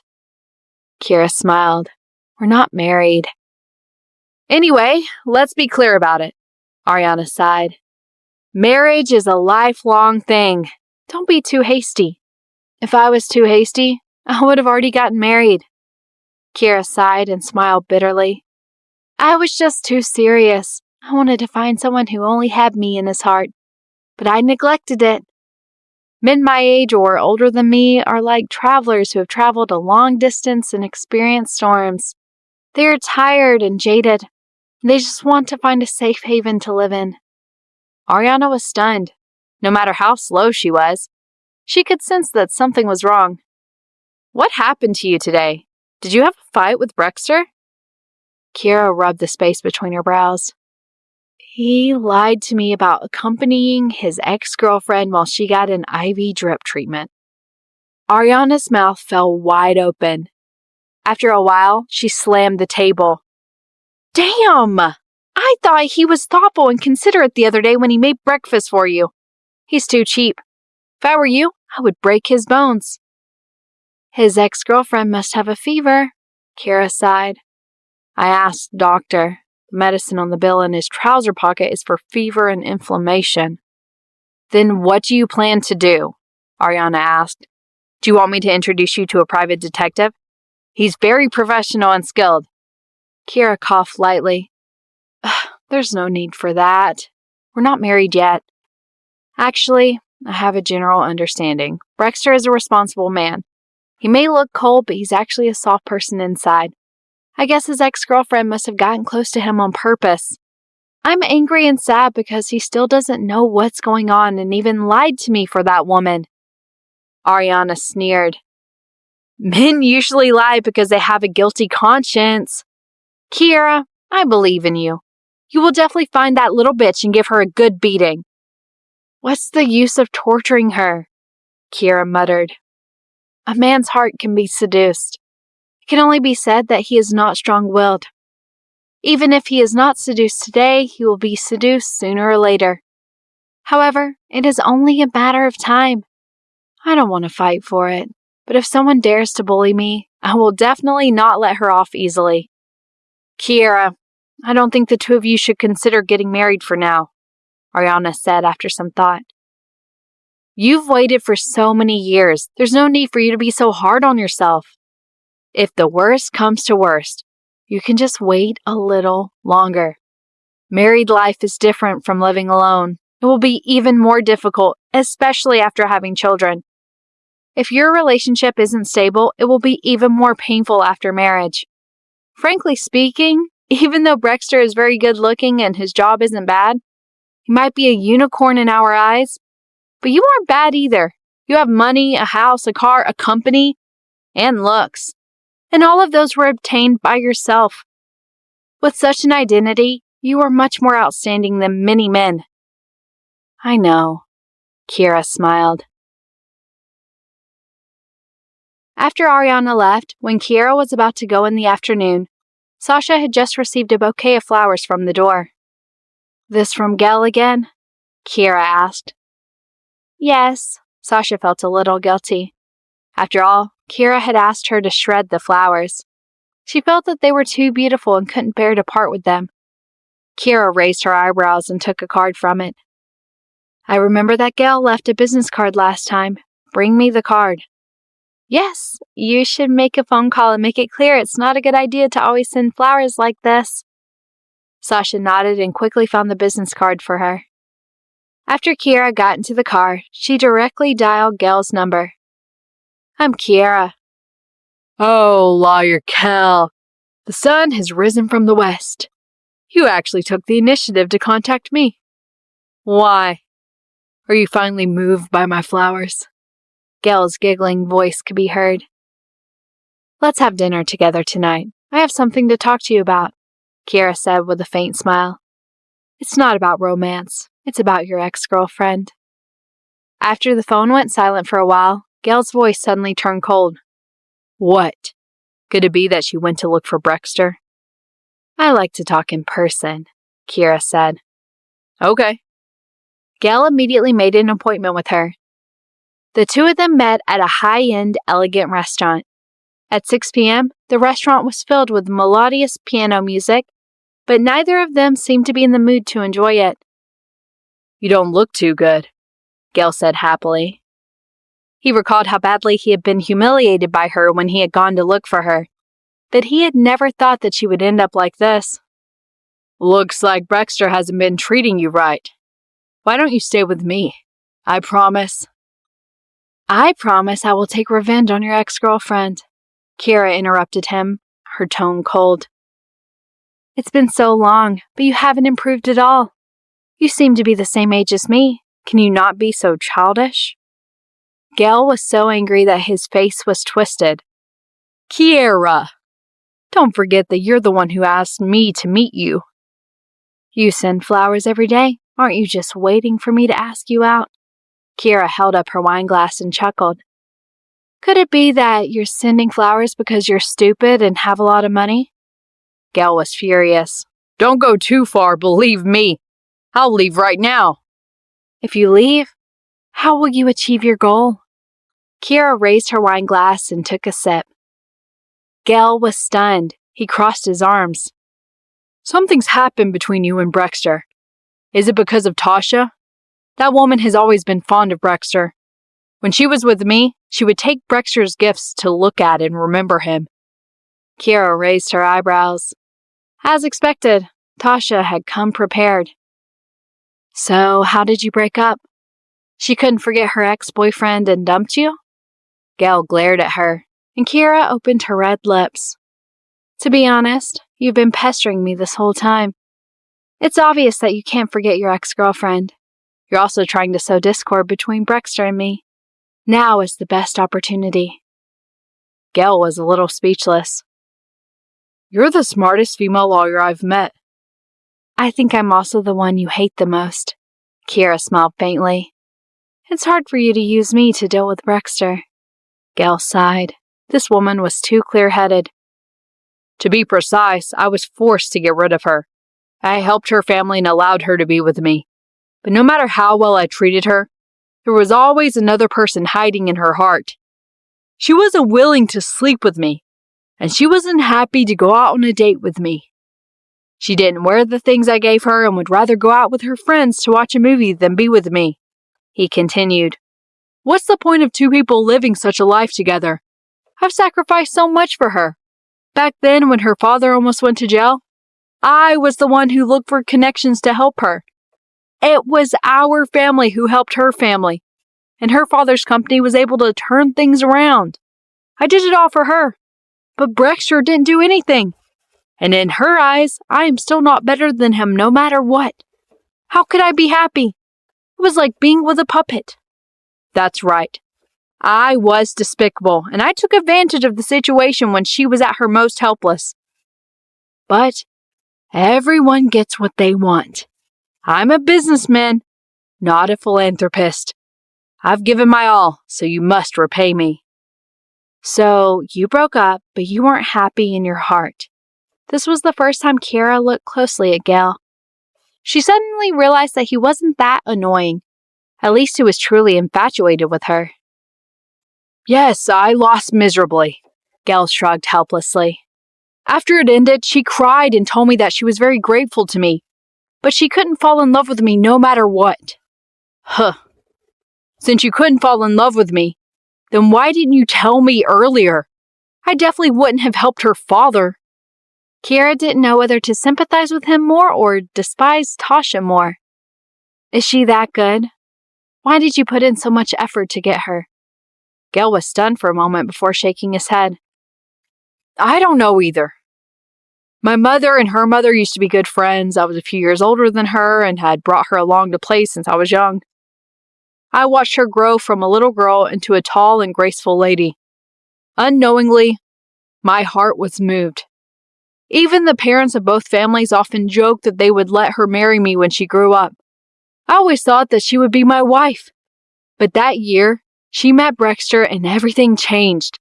She happily told me that she had fallen in love with someone else and even brought Brexter home. Gail gulped down a mouthful of red wine hastily. At that time, I even had the thought of crippling Brexter. But no matter how much I confessed to her, woo her, she wouldn't agree. I wasn't willing to let it go. I thought she should be mine, and I treated her so well since she was young. But in the end, she said she only treated me as her older brother. My mother advised me to forget about it, but after that incident with her family, I found an opportunity. Kira turned the glass in her hand with mixed emotions. So, now that things have come to this, are you still unwilling to let it go, or do you still like her? Gail bit his lip and then he asked angrily, Is that important? What's important is that I feel like a fool. I hate her and I hate Brexter. If I were you, I would have waited until her father was in jail and her family's company collapsed before reaching out to help her. Only when she is in despair, when she completely hated Brexter, and you reached out to her, would she have truly been grateful to you. And only then would she truly hate Brexter. Kira suddenly said, But you forced her to leave Brexter for her family. She wouldn't be grateful to you. She would only feel even more guilty towards Brexter. Gail's body trembled slightly. So, was I wrong? You were wrong, Kira said bluntly.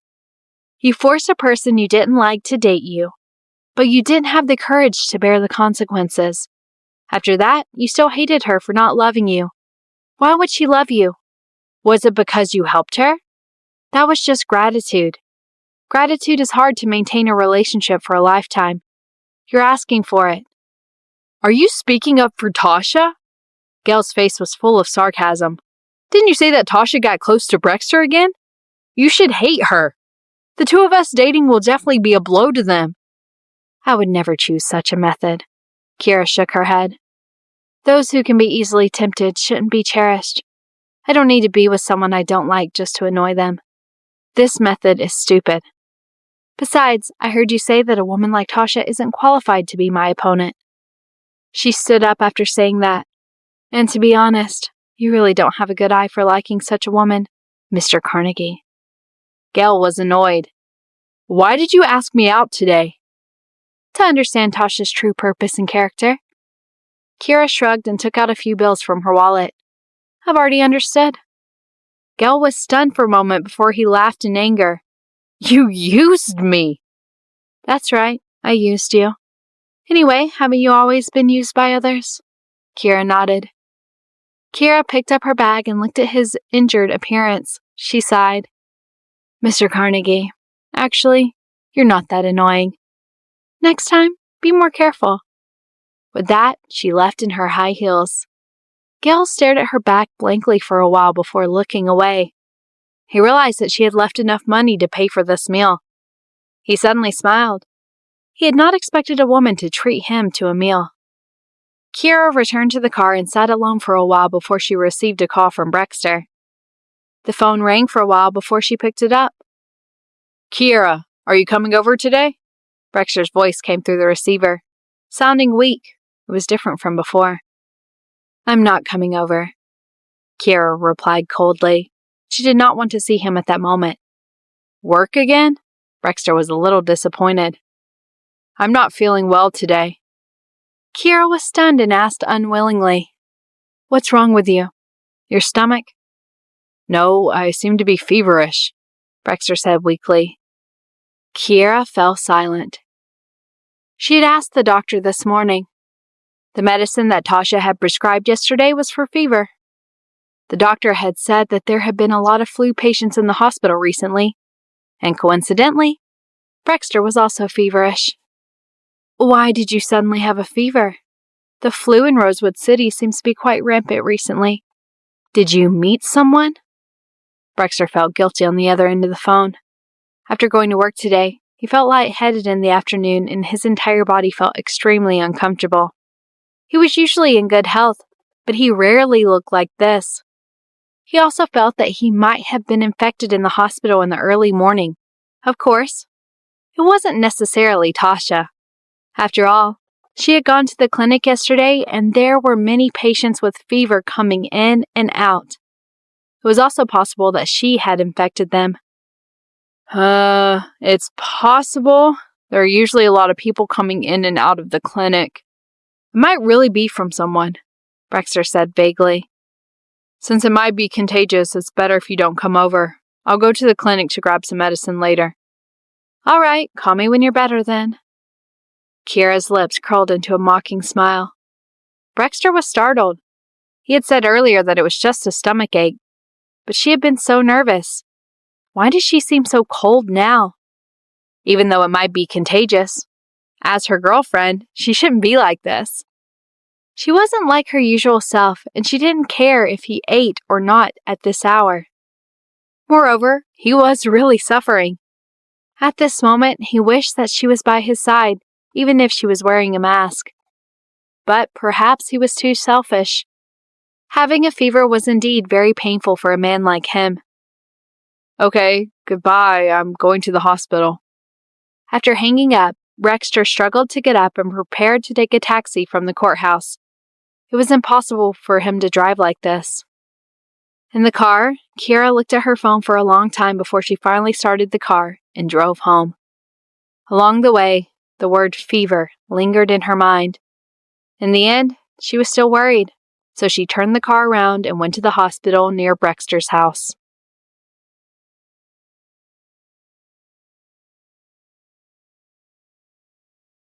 After Brexter arrived at the hospital's emergency room, he started to feel even more uncomfortable. Even his stomach started to churn. And in the end, he couldn't take it anymore and threw it up beside the rubbish bin. After waiting in line for so long, he had to get his blood work done. He ran up and down to get the results. When he went downstairs, he was leaning against the railing and was on the verge of collapsing. Brexter, it's really you! Tasha's voice came from behind him. Before he could turn around, a hand was already supporting him. Tasha's concerned face appeared in front of him. Brex, what's wrong? Tasha reached out to touch his forehead. It's so hot. You have a fever too? Could it be that I infected you last night? Brexter pulled his arm back and sat on the stairs to rest. He didn't even have the strength to speak. I'm sorry. It's all because of me. Tasha bent down, her face full of guilt and worry. You shouldn't have bothered about me yesterday. Even if it was just a stranger, I would have sent her to the hospital. Brexter closed his eyes and replied with difficulty in breathing. Why are you here? Did you forget? Yesterday, the doctor told me to take the drip for 3 days straight. I just finished it. Tasha took the examination report from his hands. I'll accompany you to the doctor. No need. Brexter pushed her. He didn't want to have too much contact with her. I can do it myself. Don't try to be brave. I had a fever yesterday too. I know how uncomfortable it is, Tasha said. The virus is mutated now. The cold and fever are much more uncomfortable than before. Brexter didn't have any strength at all. At this moment, he probably couldn't even crush an egg. When Tasha helped him down the stairs, he didn't have the strength to resist at all. By the way, you're sick like this. Where is your girlfriend? Tasha asked. Why didn't she come over to accompany you? She's working. Tasha frowned when she heard him. She wasn't too happy. You're sick. Why is she still working? Is work more important than you? Does she know that you have a cold? Brexter pursed his lips. He was frustrated. He had a headache, but now it was like an electric drill. At the same time, his heart was throbbing. It was fine if Kiera didn't know, but she knew. This is a problem between us. He glanced at Tasha coldly. I don't like people talking about her. I'm not talking about her, I'm just... Tasha bit her lip. I wasn't feeling well yesterday. I know how uncomfortable it is. Even if you're a man, when you're sick, you're just an ordinary person. Forget it. I won't talk about it. There was silence on their way to the doctor's cabin. They waited outside the doctor's door for a while, then both of them entered.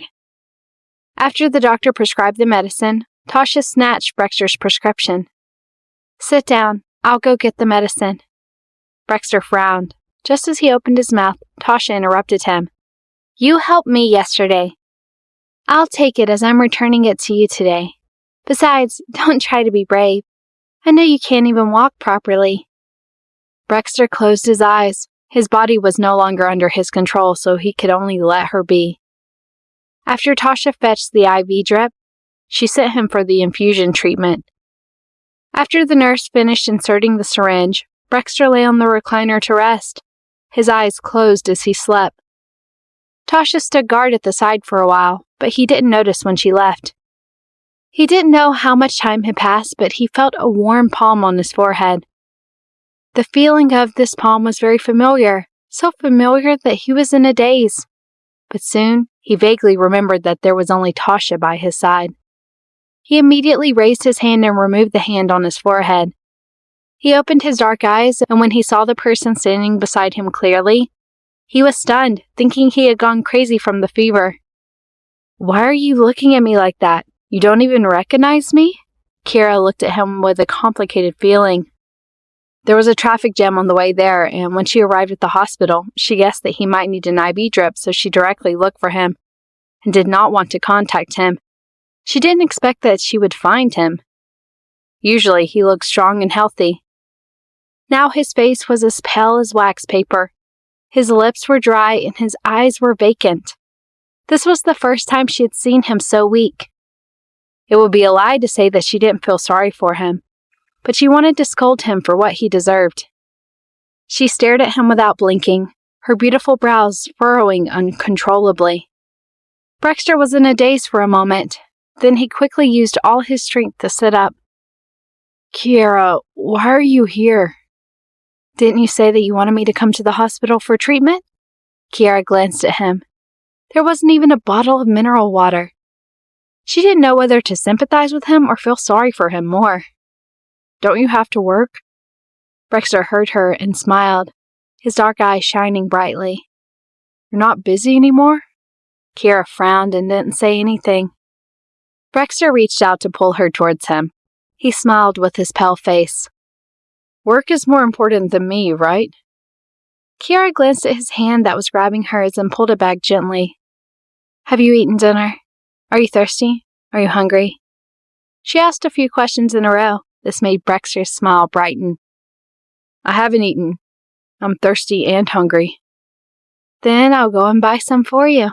Kiera turned around and walked towards the door. At this moment, a young woman in jeans, black jeans, and long hair walked in. She was carrying some food and fruit. Both of them glanced at each other briefly, but the other person quickly looked at Brexter behind her and smiled. Brexter, you're awake. I saw that you were asleep, so I went to the door and prepared 2 dishes for you. There is your favorite chicken soup. There were other IV drip recipients in the ward. They had long noticed that a beautiful woman stayed by Brexter's side, and now she was here again. Now that they had bumped into each other, immediately people were whispering to each other as if they were watching a show. The moment Brexter saw Tasha appear, his body stiffened as if someone had pressed his acupoints. His body, which was initially boiling, suddenly felt a sudden drop in his body temperature. He felt a chill down his spine, and a cold sweat broke out on his forehead. Kiera recognized Tasha at the door earlier. She turned to look at Brexter, feeling both angry and amused. She had been worried, so she came over. But now that he had an ex-girlfriend to accompany him, it didn't matter whether she had accompanied him or not. She wanted to turn back and give him a few tight slaps. Calling him a bastard would be letting him off easy. Brexter saw Kiera's gaze and he felt like stabbing himself to death with a needle.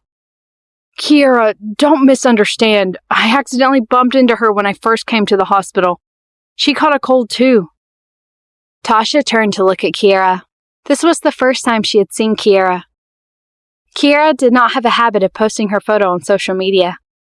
However, when she first saw her at the entrance, she had a faint premonition that she was the person. He's telling the truth. Tasha forced a smile. The flu has been quite severe recently. I've been receiving IV drip infusion treatment in the hospital for the past 2 days. I bumped into him right after I finished the drip. He looked like he could barely stand on the stairs alone. Kiera smiled as well. Then it's indeed fate. It just so happens that both of you have the flu. Brexter's heart started to race the moment he heard that. Kiera wouldn't suspect that he infected Tasha with the flu, right? Recently. It's indeed quite serious. You should have bought a mask at the door when you first came in. Don't get infected, too. Kiera laughed in her heart. He was still trying to hide it from her at this time? Did he think her brain was muddled by shit? However, even if she was boiling with anger, she would not argue with Brexter at this moment. Don't worry, I will buy a mask later. Kiera's eyes flashed with a hint of darkness. She turned back towards Tasha and smiled. Thank you for taking care of him, but he has a fever and a cold now. It shouldn't be appropriate for him to eat greasy soup. It's not homemade, and I don't trust the quality of meat in there. You can eat by yourself. I will buy him something light later. Tasha was stunned, pursing her red lips. I don't think so. He used to eat the same when he was sick. Brexter was anxious when he heard that. Tasha was talking about the past. Didn't that make Kiera even more annoyed? Miss Tasha, thank you for your kindness, but I don't have an appetite now, and I agree with my girlfriend. Then she lowered her gaze and nodded. I see. All right, then. You can go back now. Brexter turned his face away. I've troubled you today. My girlfriend's here. She will take care of me. That's what I thought, too. Tasha turned to Kiera. Brex is a good person. I hope you can treat him better. Work is important, but so is your boyfriend being sick. Maybe I shouldn't meddle in other people's business, but he couldn't even stand properly just now. She placed the fruit she bought on the chair and left.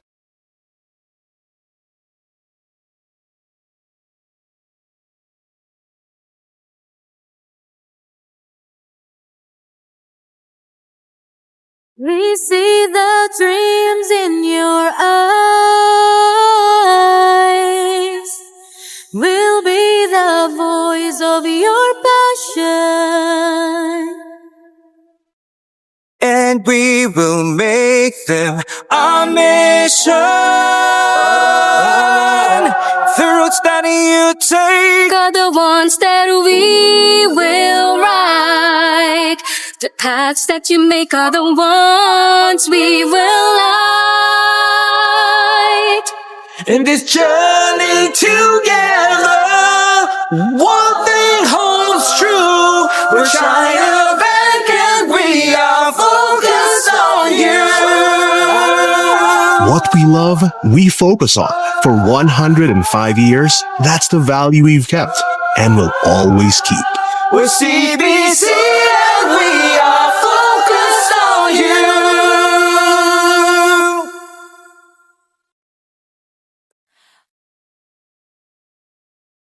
Kiera raised her eyebrows and followed Tasha out. Kiera, where are you going? Brexter was anxious. She wasn't going to argue with Tasha, right? You lie down. I'll come back to you later.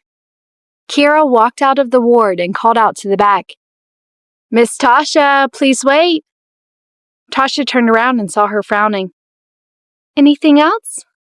I'm not going to beat around the bush, Kiera said calmly. You're trying to get back with Brexter, right? Don't you think you're too nervous? Tasha smiled. I told you, I only met him by chance. Don't tell me that you have no confidence in the relationship between the two of you. Kiera sized up the woman in front of her. Her almond-shaped eyes were clear, neither fierce nor ostentatious, but she had to admit that Brexter's ex-girlfriend was not bad-looking.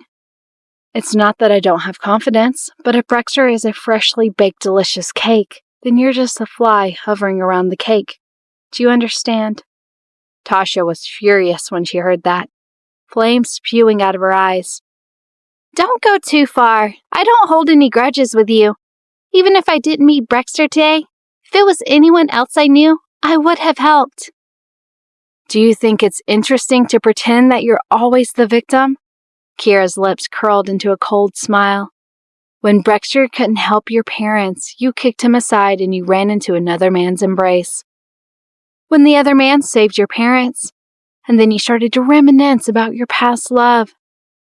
Even if you don't love someone who saved your family and helped you, you should at least show them gratitude and respect. You dismissed the person who helped you just because you said you couldn't fall in love with him. Miss Tasha, how should I describe a person like you? Tasha took a deep breath, bit her lips, and glared at her. You bumped into Gail, didn't you?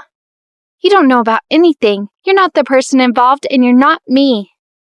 If I were you, even if I didn't love that person, but if the person poured his heart and soul into being kind to me and helping my family, I would at least respect him and give him what he wants.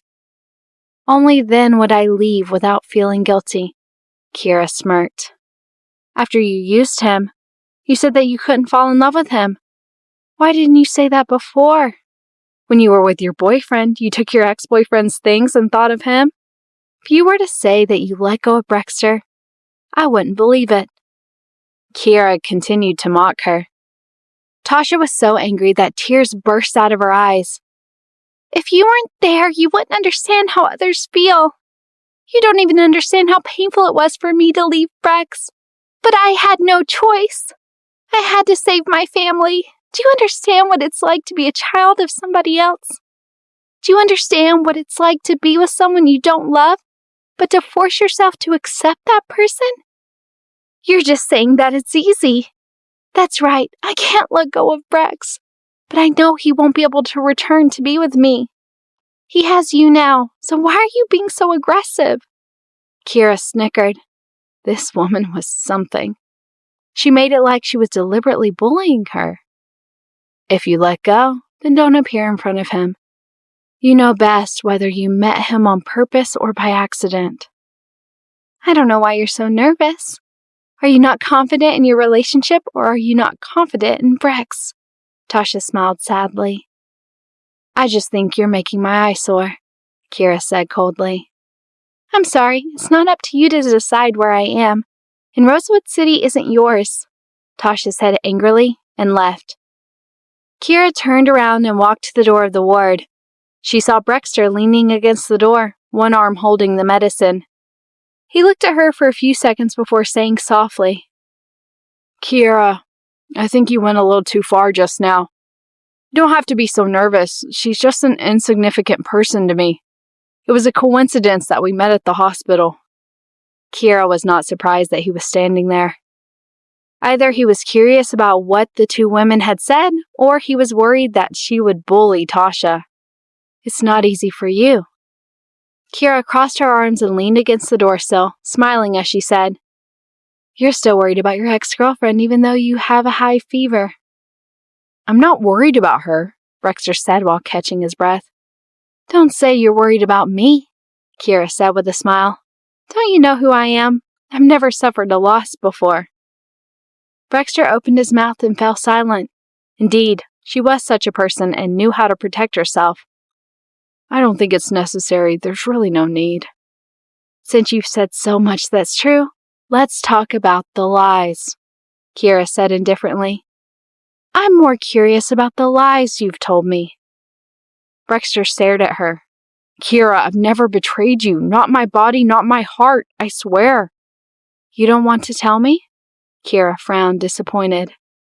"Since you're not going to tell me, then I'll tell you that your stomachache and IV drip last night was fake. In fact, you were accompanying Tasha for her IV drip infusion treatment. Your cold was fake in court, but it was real that you got infected because of Tasha. As for today, I'm no longer sure whether it's real or fake, because you're a man full of lies. I don't know if I should believe you or not." Brexter was stunned. His handsome face turned even paler after a moment of awkwardness. "Are you curious as to why I know about this?" Kiera smiled bitterly. "It's mainly because you didn't expect me to come to your place last night. You were flustered and didn't think twice before lying. You said you went for an IV drip infusion treatment. Can you please make some cuts on yourself for the IV drip? Also, can you throw away the bill for your ex-girlfriend's medical fees, which was kept in your pocket? Judge Williams, you're dealing with all kinds of evidence. Can you be more professional?" "Kiera, stop ridiculing me." Brexter raised his left hand to cover his forehead. It turned out that she had been suspicious since this morning. He suddenly felt that the lie he had told earlier was rather ridiculous and embarrassing. "Last night, I bumped into Tasha when I was buying some gastric medicine from the pharmacy at the entrance. She was buying some flu medicine, but when I was about to leave, she fainted and fell to the ground. I had no choice, so I sent her to the hospital. She didn't have any strength at all, and her symptoms were similar to mine today. I wanted to contact her family, but her parents had left the country. That's why you stayed at the hospital to wait for her to finish her IV drip." Kiera was getting more and more flustered as she listened. She felt that it was laughable. "So when I was so worried at home yesterday, you were waiting for your ex-girlfriend." "Kiera, don't say that. I would have done the same even if it was anyone else," Brexter explained weakly. "She was asleep at that time and she was receiving IV drip infusion treatment." Kiera felt as if her throat was being pricked. He was cold on his appearance but warm on the inside. She knew it from the moment he helped people in the mental hospital. In the past, she liked that about him, but now she was disgusted. "Brexter, if you're so great, why don't you become a saint?" Kiera mocked. "Oh right, your ex-girlfriend said that even if it wasn't you today. She would do the same if she saw anyone else she knew falling sick. The two of you have quite a tacit understanding. You're a perfect match. In the past, I thought we were quite a good match, but now I realize that I'm not the best match for you." "Kiera, don't be like this. I was wrong. I promise I won't lie anymore." Brexter's body was getting more and more uncomfortable. It wasn't just his body, but also his heart. He reached out to take her hand but was easily shaken off by her. Kiera pointed at the other IV drip infusion treatment patients in the ward. She said, "Guess what they are looking at? They must think that you are very lucky with women. Not long ago, a beautiful woman accompanied you, and after that, another came. Unfortunately, now that both of them have met and capsized, they must think that you deserve it." "Brexter, I felt very funny and embarrassed. Do you know that?" Brexter looked at her blankly. Kiera, I only know that I didn't do anything wrong to you. I was so happy to see you here just now. I thought Tasha had left long ago. That's right, I shouldn't have lied to you yesterday, but if I told you the truth, you would definitely be angry too. Since you knew that I would be angry, why did you insist on guarding her? If she fainted, you could have just sent her through the ambulance. Kiera was angrier as she spoke.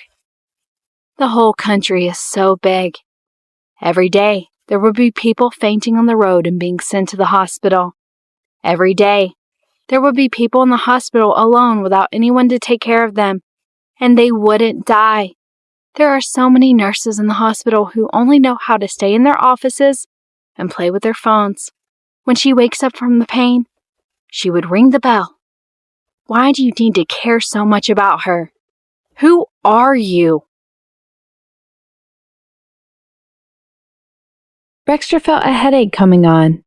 He was a judge, so he could make sense of what a lawyer said, but he couldn't make sense of anything at this moment. Kiera took a deep breath, then said sorrowfully, Brexter, it's not like I didn't have a fever before. It's not like I never get the IV drip infusion treatment alone in the hospital in the middle of the night. I've experienced whatever I have said just now, so it doesn't hurt that much. You don't have to be so nervous. Brexter's pupils constricted. A heart-wrenching pain filled his heart, but his body was cold from the soles of his feet to the top of his head. Kiera, I was wrong. I won't be like this anymore. He shook his head with difficulty. From now on, the only woman I'll be with is you.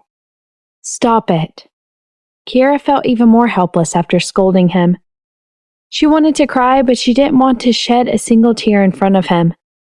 After all, she wasn't Tasha. No matter how upset she felt, she would hold back her tears. Instead of saying that you're wrong, why don't you ask yourself if there's still someone in your heart, since you can't just leave her alone? Kiera, I don't. For me, there's only you. I know that very well. Brexter gripped her wrist tightly. The more he used his strength, the more his body started to wobble. If you lie too many times, no one will believe you. Kiera's index finger pressed lightly against his lips. Also, don't you think it's too much of a coincidence? Rosewood City is so big, yet you managed to bump into Tasha at your nearest pharmacy? Don't you have any doubts? The temperature in the room suddenly seemed to have turned cold as he stared at her sarcastic gaze. He calmed down and answered honestly. Because her company moved to the nearby area. She is now living in that area. What a coincidence, Kiera laughed. Brexter smiled bitterly. I can't control her living there. You're right, but have you thought of another possibility? Kiera answered honestly. She hasn't forgotten about you, so she purposely moved to a place close to your home, hoping to see you more often. Brexter raised his arm until it was sore. Kiera, whether she did it on purpose or not, it doesn't matter to me. I know what I want and who I love now. Can we sit and talk? I'm so tired. Kiera glanced at the IV drip treatment. She asked coldly, Since you know you won't have the strength, why don't you just lie down instead of torturing yourself by getting up, like you're so afraid that I'll bully her? It's not. Brexter was at a loss for words. Go lie down. I'm not a lunatic to get even with a patient. I don't want you to think that I'm not as good as your ex. One gave you your favorite chicken soup when she caught a cold. The other came to scold you with empty hands, Kiera said with a self-deprecating smile. She reached out to take the IV drip treatment and walked towards the bedside. Brexter followed obediently. When he reached the bedside, he reached out to grab her hand. Kiera, can we stop arguing? I promise to make a detour whenever I see her in the future. Even if I faint and know that she wants to help me, I will immediately get up and stop her from doing so. Why do I feel like you're mocking me? Kiera stared straight at him. Brexter opened his mouth with difficulty and said bitterly, "I'm not. That's what I think." "Lie down." Kiera retracted her hand. "I'll go buy you some food." "I'm not hungry. Don't go." Brexter was a little flustered, afraid that if she left, she wouldn't come back.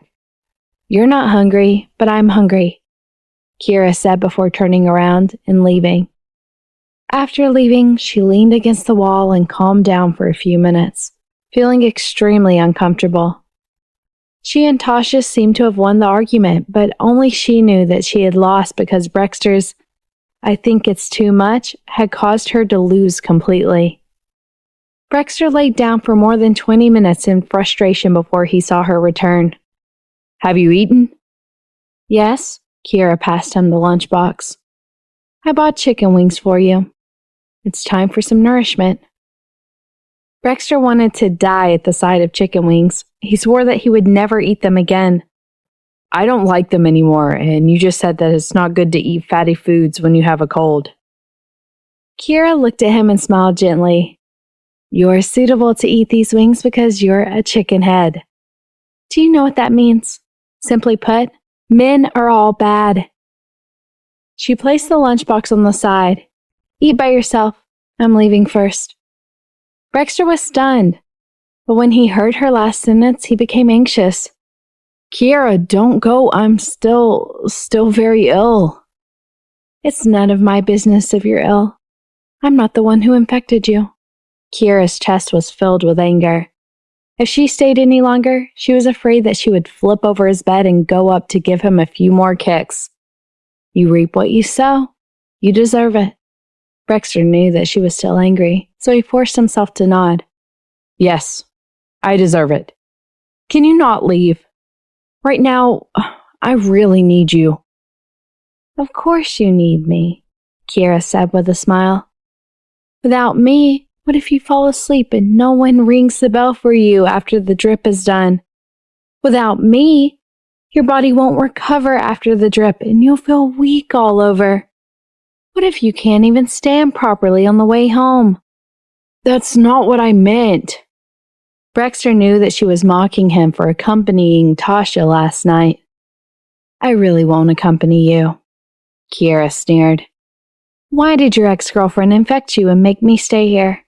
What do you need? All you need is someone to accompany you and take care of you. It doesn't matter if that person is me or someone else. If you can't take it anymore, call your ex-girlfriend over. Or do you think she just finished the drip today and is afraid that she won't be able to take it anymore? Last time, when you fell from upstairs, I personally cook for you every day for nothing, right? Brexter, you just stay here. To think that you care so much for your ex-girlfriend, then you should experience for yourself how lonely and helpless it is to have no one to accompany you for the IV treatment. How can you be so pretentious over such a trivial matter? Also, I've only been dating you for a short period of time. Yet a grown man would run to the hospital every now and then. I've been dating you until now, and I haven't even caught a cold. To think that you're so tall and strong. You've grown into such a strong body for nothing. I really need to think about whether you and I are suitable for each other." The more Kiera spoke, the angrier she got. Her entire body was trembling as she resisted the urge to strangle him. She turned around, picked up her bag, and left. Brexter stood up from the bed. Perhaps it was because he had gotten up in a hurry. He suddenly felt dizzy and lost his balance, falling onto the bed beside him. "Brother, be careful!" Another man was lying beside him. He'd been watching the show for a long time. "Since things have come to this, why don't we chase after her after we finish the IV drip? Can't even hold on to someone like this." Brexter gritted his teeth and managed to stabilize himself, but he could only smile bitterly. Actually, Kiera was right. He'd only been with her for a short while and he had already made 2 trips to the hospital. In fact, he had been in great health in the past. He didn't know what had happened to him recently, but he was either injured or down with a fever. On the contrary, Kira's health was much better than his. Thinking about the possibility of her breaking up with him, he couldn't sit still for even a moment, but his physical condition really didn't allow it. I say, buddy, even if you're handsome, you can't be two-timing, right? The man looked at him with a little envy. Look at me. I can't compare to you guys. I'm already 30 years old and I can't even find a partner. Now that there are more men and fewer women, you have to give us a chance too. The rich have more than a few women and the handsome have a few too. Give us a way out, man. The man patted Brexter's back gloomily. Brexter's face turned green. Why did everyone think that he was two-timing now? I'm not. I've only had one girlfriend from the beginning to the end. All right, we're all men, I understand, the man said with a smile. When you were asleep earlier, that woman covered you with a blanket and sat beside you, looking at you lovingly. I wouldn't believe it if she said nothing. Brexter's heart sank. He was definitely talking about Tasha. Could it be that Tasha still had feelings for him after all this time? If this was true, then it would be too troublesome. He might be wrong, but it seemed like he should stay as far away from her as possible in the future. There was no need to even greet her when they met. He raised his head to look at the IV drip treatment. He wanted to finish the IV drip as soon as possible and find Kiera. Kiera drove around for a while. It was a busy night in the city, and she felt a strong sense of loneliness. Why is it so difficult to find someone decent? Aaron and April, Richard and Jennifer, and Jeffrey and Winnie were able to find each other. It wasn't that she hadn't seen their way of dealing with each other. They had quarreled and fought, but they had never wanted to be with anyone else. She wanted to ask Ariana out, but when she thought about it, she was just upset. If the two of them gathered together to complain, it would make her even more unhappy. At her age, there was no need to complain anymore. Even if she told them everything, the problem still couldn't be solved. She thought about it and drove to her condominium in Rosewood City. As for her previous condominium, she didn't want to go for the time being. Brexter would definitely look for her, and she felt uncomfortable just looking at him now. When Kiera reached the condominium, she called Caleb. Don't tell Brexter my address in Rosewood City. What's wrong with the two of you? Caleb was anxious. Isn't Brexter pretty good? I'm the one dating him, not you. How do you know he's pretty good? Kiera asked unhappily. Since he's so good, why don't you just be with him? Caleb said embarrassedly. I'm already married. Don't say that. If I didn't have a wife, I might have tried. If it was in the past, Kiera would have really been amused. Now she couldn't laugh at anything. I'm telling the truth. This time, it's very serious. He hid from me and accompanied his ex-girlfriend to the hospital for an IV drip treatment. He even lied to me. I'm very angry. Caleb was stunned and then angry. Damn! At first, I thought he was a good man. I, a man, know that it's wrong to accompany my ex-girlfriend for an IV drip. He still went? He can't let go of his ex, right? After he finished speaking, the other end of the phone suddenly went silent. He slapped his mouth hard and quickly said, I said it wrong. It should be that his ex-girlfriend is too scheming. He still doesn't understand that even if a creature like his ex-girlfriend fainted in front of him, you should pretend not to see it. The more Kiera heard, the more frustrated she became. Okay, I know you usually tell him everything about me. Please be careful and figure out who your business partner is. All right, we must teach him a serious lesson, Caleb said angrily. Let him completely break up with his ex-girlfriend before he comes to you. Kiera's smile was bittersweet. This wasn't a problem of ending it completely. This was a problem of him saying that he had gone too far. It was a problem of him doing something wrong and lying to her, but not realizing the mistake. It was rather meaningless when she thought about it. As his girlfriend, as long as she didn't commit murder, arson, or commit any crimes, shouldn't he support her unconditionally? Even though she might have fallen into Tasha's trap, it was meaningless for her to hold back her anger and treat Brexter like a treasure in order not to fall into someone else's trap. After all, she and Brexter were not married and didn't have children. There was really no need for her to hold back and keep the anger inside. At 10:30 p.m., after Brexter finished his IV drip, although his fever had not subsided, he still took a taxi to Kiera's house to look for her. He opened the door and entered. The lights were off and there was no one inside. There was no sign of her coming back. He was a little anxious and worried. She wouldn't be too angry and go to the bar to drink, would she? He called Sasha first. She expressed that she didn't know and then called Caleb.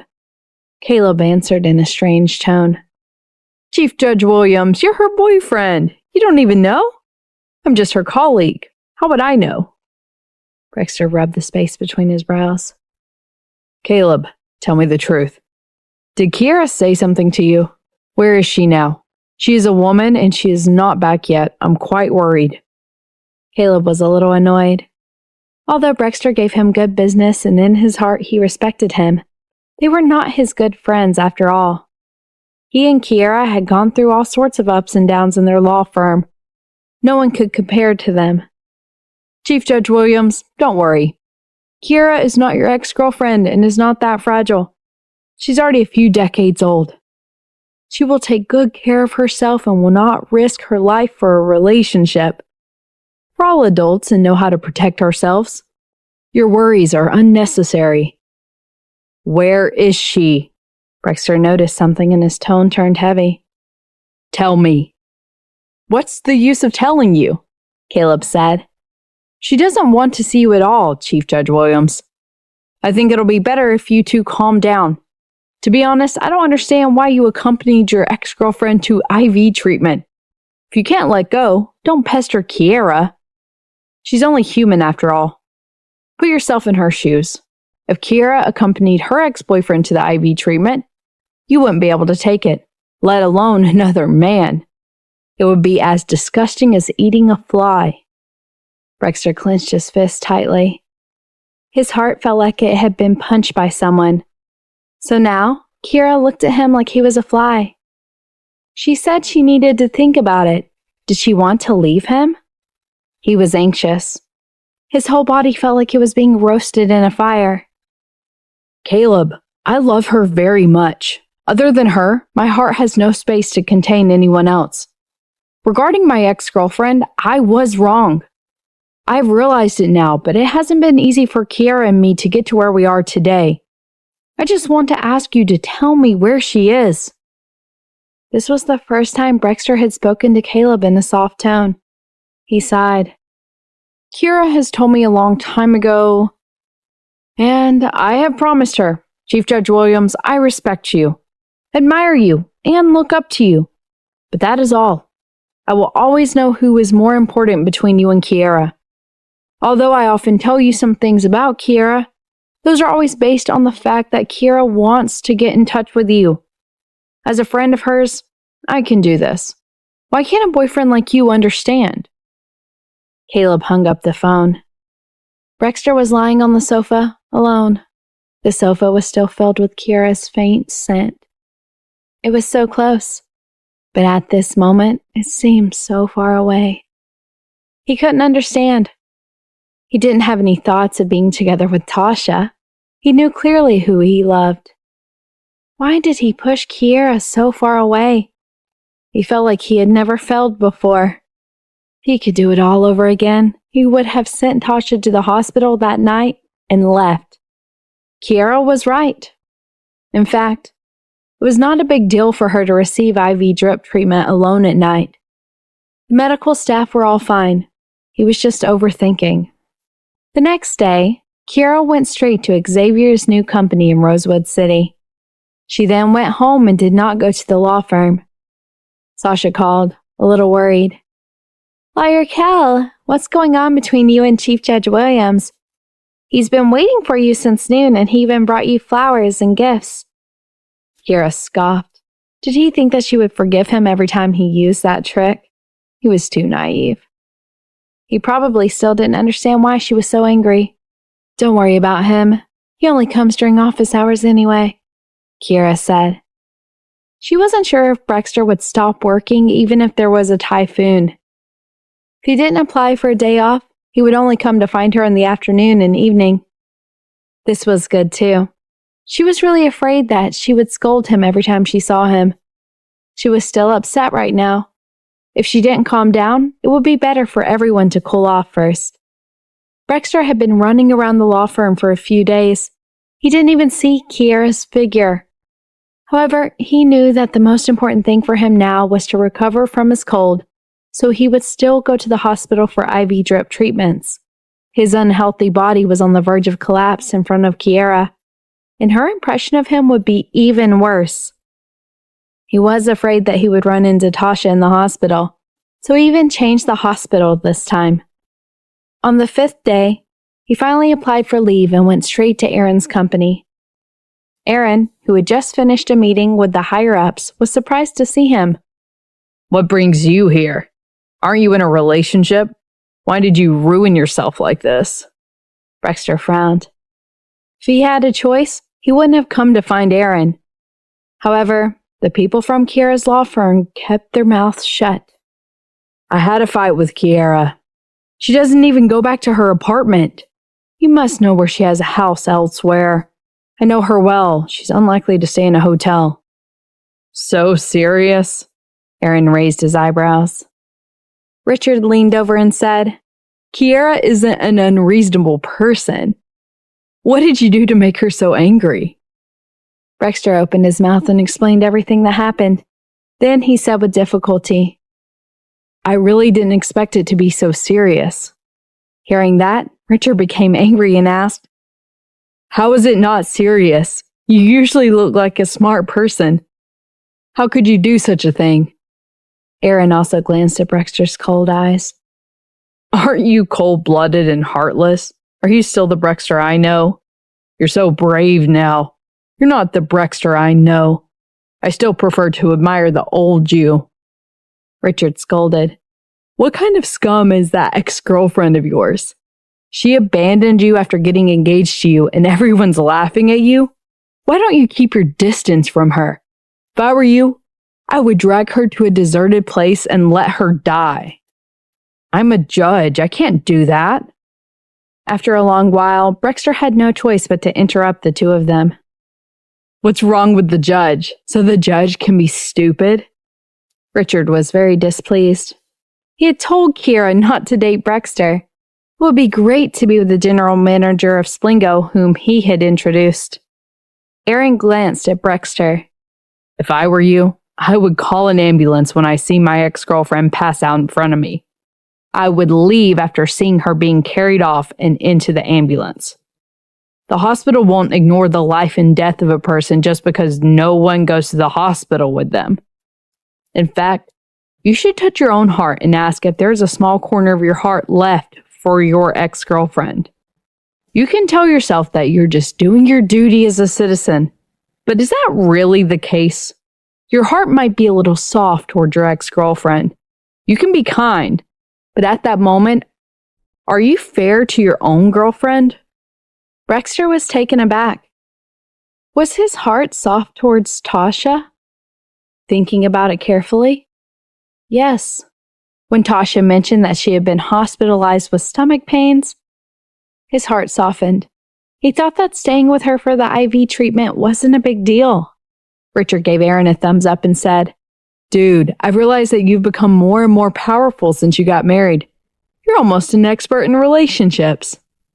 "When have I not been an expert?" Aaron glanced at him and said, "I've always been an expert in relationships. Don't you believe me? In the end, I got married a long time before you did." Richard gritted his teeth and pretended that he didn't say anything. Aaron continued humming. "Back when I was dating April, I only said a few words to my ex and she got into an argument with me. Women care not because they're petty. She cares because she's jealous. So in the past 2 years, I've been able to avoid responsibility and avoid contact with her. Although she suffered a lot to save my grandmother, and I feel guilty and apologetic, I won't have any contact with her. I know very well what I value the most. I can't make April unhappy because of my guilt. Besides, if I'm a little soft-hearted, my ex might think that I still have feelings for her, which might bring her bad thoughts. It's not good for my marriage. Rexter fell into deep thought after hearing his words. He felt as if he had been hammered a few times, as if he had been enlightened. Therefore, there was a reason why Aaron was loved by his wife. Richard nodded as if he had been taught a lesson. You're right. Do you think that you're just a little sorry? As long as your heart loves her, that's enough. However, women aren't worms in your stomach. Besides, people are very narrow-minded. They can't tolerate their loved ones caring about the opposite sex. Sometimes, be a little selfish. Aaron looked at Rexter. In my eyes, after I had April, I never looked at other women. No matter how beautiful other women are, they're no different from sculptures. To other women, my heart is stone. To my wife, my heart is made of water. If you can do that, what's wrong with me helping you and Kiera? Rexter looked behind him and his eyes suddenly flashed. Aaron didn't understand what was going on. Suddenly, he heard a soft female voice behind him. "Babe, I heard everything." Aaron's body froze. He turned around and realized that April had arrived. He blushed and said, April. April looked at Aaron tenderly for a while, then walked up to him and gently held his arm. She turned to Rexter and said, "Mr. Williams, you've known Aaron since junior high school. You should know him well. Speaking of friends, he's not easy to get along with. As his wife, I hate him sometimes, but I'll never stop loving him, because he loves me wholeheartedly, even if I am wrong sometimes. He felt that I looked good when I fought with others for myself. No matter how others mocked me and humiliated me, no matter how the people outside misunderstood me, he chose to believe and never doubted me. No matter what setbacks I encountered, he believed that I would succeed. I am the brightest pearl in his heart. What about you? Are you like this with the person you claim to love?" Rexter looked at the two of them in a daze. His throat suddenly felt like it was struck by a fishbone. In the past, he didn't know much about Aaron and April's past and marriage. Why did they get together? He was a young and rich boss. The other was a beautiful daughter from a wealthy family. It was easy for people to think that their relationship was based on money. At that moment, he suddenly felt like he had been taught a lesson. Was he like that? He wasn't like that. He even told Kiera in the hospital that she was too much. If it were Aaron, he would say that Kiera was great, even if she was being irritable with the other person, and he would have understood her reasons. How can you do this? Even when she's reprimanding others, you think that she looks good? Don't tell me that even if she's bad, you'll love her unconditionally. I'm just making an analogy. He struggled to speak. Aaron and April looked at each other. Aaron frowned and smiled. It's funny that you're asking this question. Would you fall in love with an unreasonable woman? No matter who she bullies, she's not a bully in my eyes. I know her well. My woman won't make a fuss for no reason. She has her reasons for doing this. I just need to trust her unconditionally. April nodded. If you can't do that, you can only say that you don't know Kiera well enough and don't know how to trust her. Maybe you're just making an analogy, but, Mr. Williams, to use the word bully against the person you love, is it because you don't trust her? If I hear the person I love to say something like that to me, I'll definitely be very disappointed and hurt. Rexter felt as if someone had slapped him. That's right. Why did he feel like Kiera had gone too far with Tasha? When he said that, Kiera felt disappointed and hurt as well. He said that he loved Kiera, but he didn't trust her. He didn't even think about the reason why Kiera did that. For the first time, he felt that he had failed. From a relationship point of view, apart from working too hard and spending too little time with Kiara, he felt that he was fine. But now, he realized that he couldn't compare to Aaron and Richard. Kiara lived in such an environment, so she would also compare and envy other people's love. She must be very disappointed now. Aaron, we've been friends for so many years. I've never asked you for anything. This time, I'm counting on you. Brexter suddenly raised his head and stared at Aaron. After talking to you, I finally understand what's wrong with me and Kiara. I'm not looking for her to forgive me. I just want to sincerely apologize to her. Aaron frowned. He was a soft-hearted person, and this was indeed the first time Brexter had begged him like this. Although he was secretly happy, he still felt a little sorry for him. He was caught in a dilemma. Kiara did ask us about the value of our investment when she bought real estate in the past. Aaron! Richard was displeased. This is her problem, after all. Kiara has to stand up even if she wants to break up. It's not a good idea to hide, Aaron said lightly. Richard thought about it and agreed with him. He sighed and said, She seems to have a condominium over there in the East Wing building. I don't know which floor exactly. Brexter's eyes lit up as he stared at Richard. Thank you. Being stared at by a man, Richard felt a chill run down his spine. After receiving the news, Brexter left quickly. Although he didn't know which floor she was on, it didn't matter. He could wait downstairs. If she stayed here, she would definitely come back. Kieran knocked on the office door. The general manager of Rosewood City, Randy Manager, was on the phone, sighing. Mom, you can only persuade Auntie to be more open-minded. It's not a good idea to cry all day. If you have time, you can accompany her for a walk. I've told them to spend more time with their son. But now that he's gone, what can I do? All right, let's not talk about it anymore. I still have something to do. I'm hanging up. The agreement and project proposal is ready. Kiara put the documents on the table, then sat down and asked casually, Why? Did something happen to someone at home? Randy sighed again and said, Something happened a long time ago. It was my cousin. He went to Italy a few months ago and got into trouble. He was kidnapped. There's no news of him, in fact. Probably got killed. Kiara was stunned. She remembered that Aaron had told her about Sylvia's boyfriend in Italy during the new year. What a coincidence. She asked, What does your cousin do? He does research, Randy said regretfully. I don't have much contact with my cousin and he never talks to us. But he died at such a young age. It's a pity. I heard from my aunt that his son found a girlfriend. By the way, he's also from Rosewood City. I planned to visit him this year, but now I don't need to. Kiara grumbled in her heart. Sylvia was also from Rosewood City. It couldn't be such a coincidence, right? If it was, this world was really small. However, he had already disappeared, so mentioning it would only add to the sadness. Let's not talk about these sad things anymore. Randy waved her hand and picked up the document she had brought with her. Lawyer Cal, you're really efficient. I heard last week that you were busy and hadn't been with your boyfriend for a long time. You can only give it to me next week, but I didn't expect it to be brought forward. Kiara felt bitter in her heart.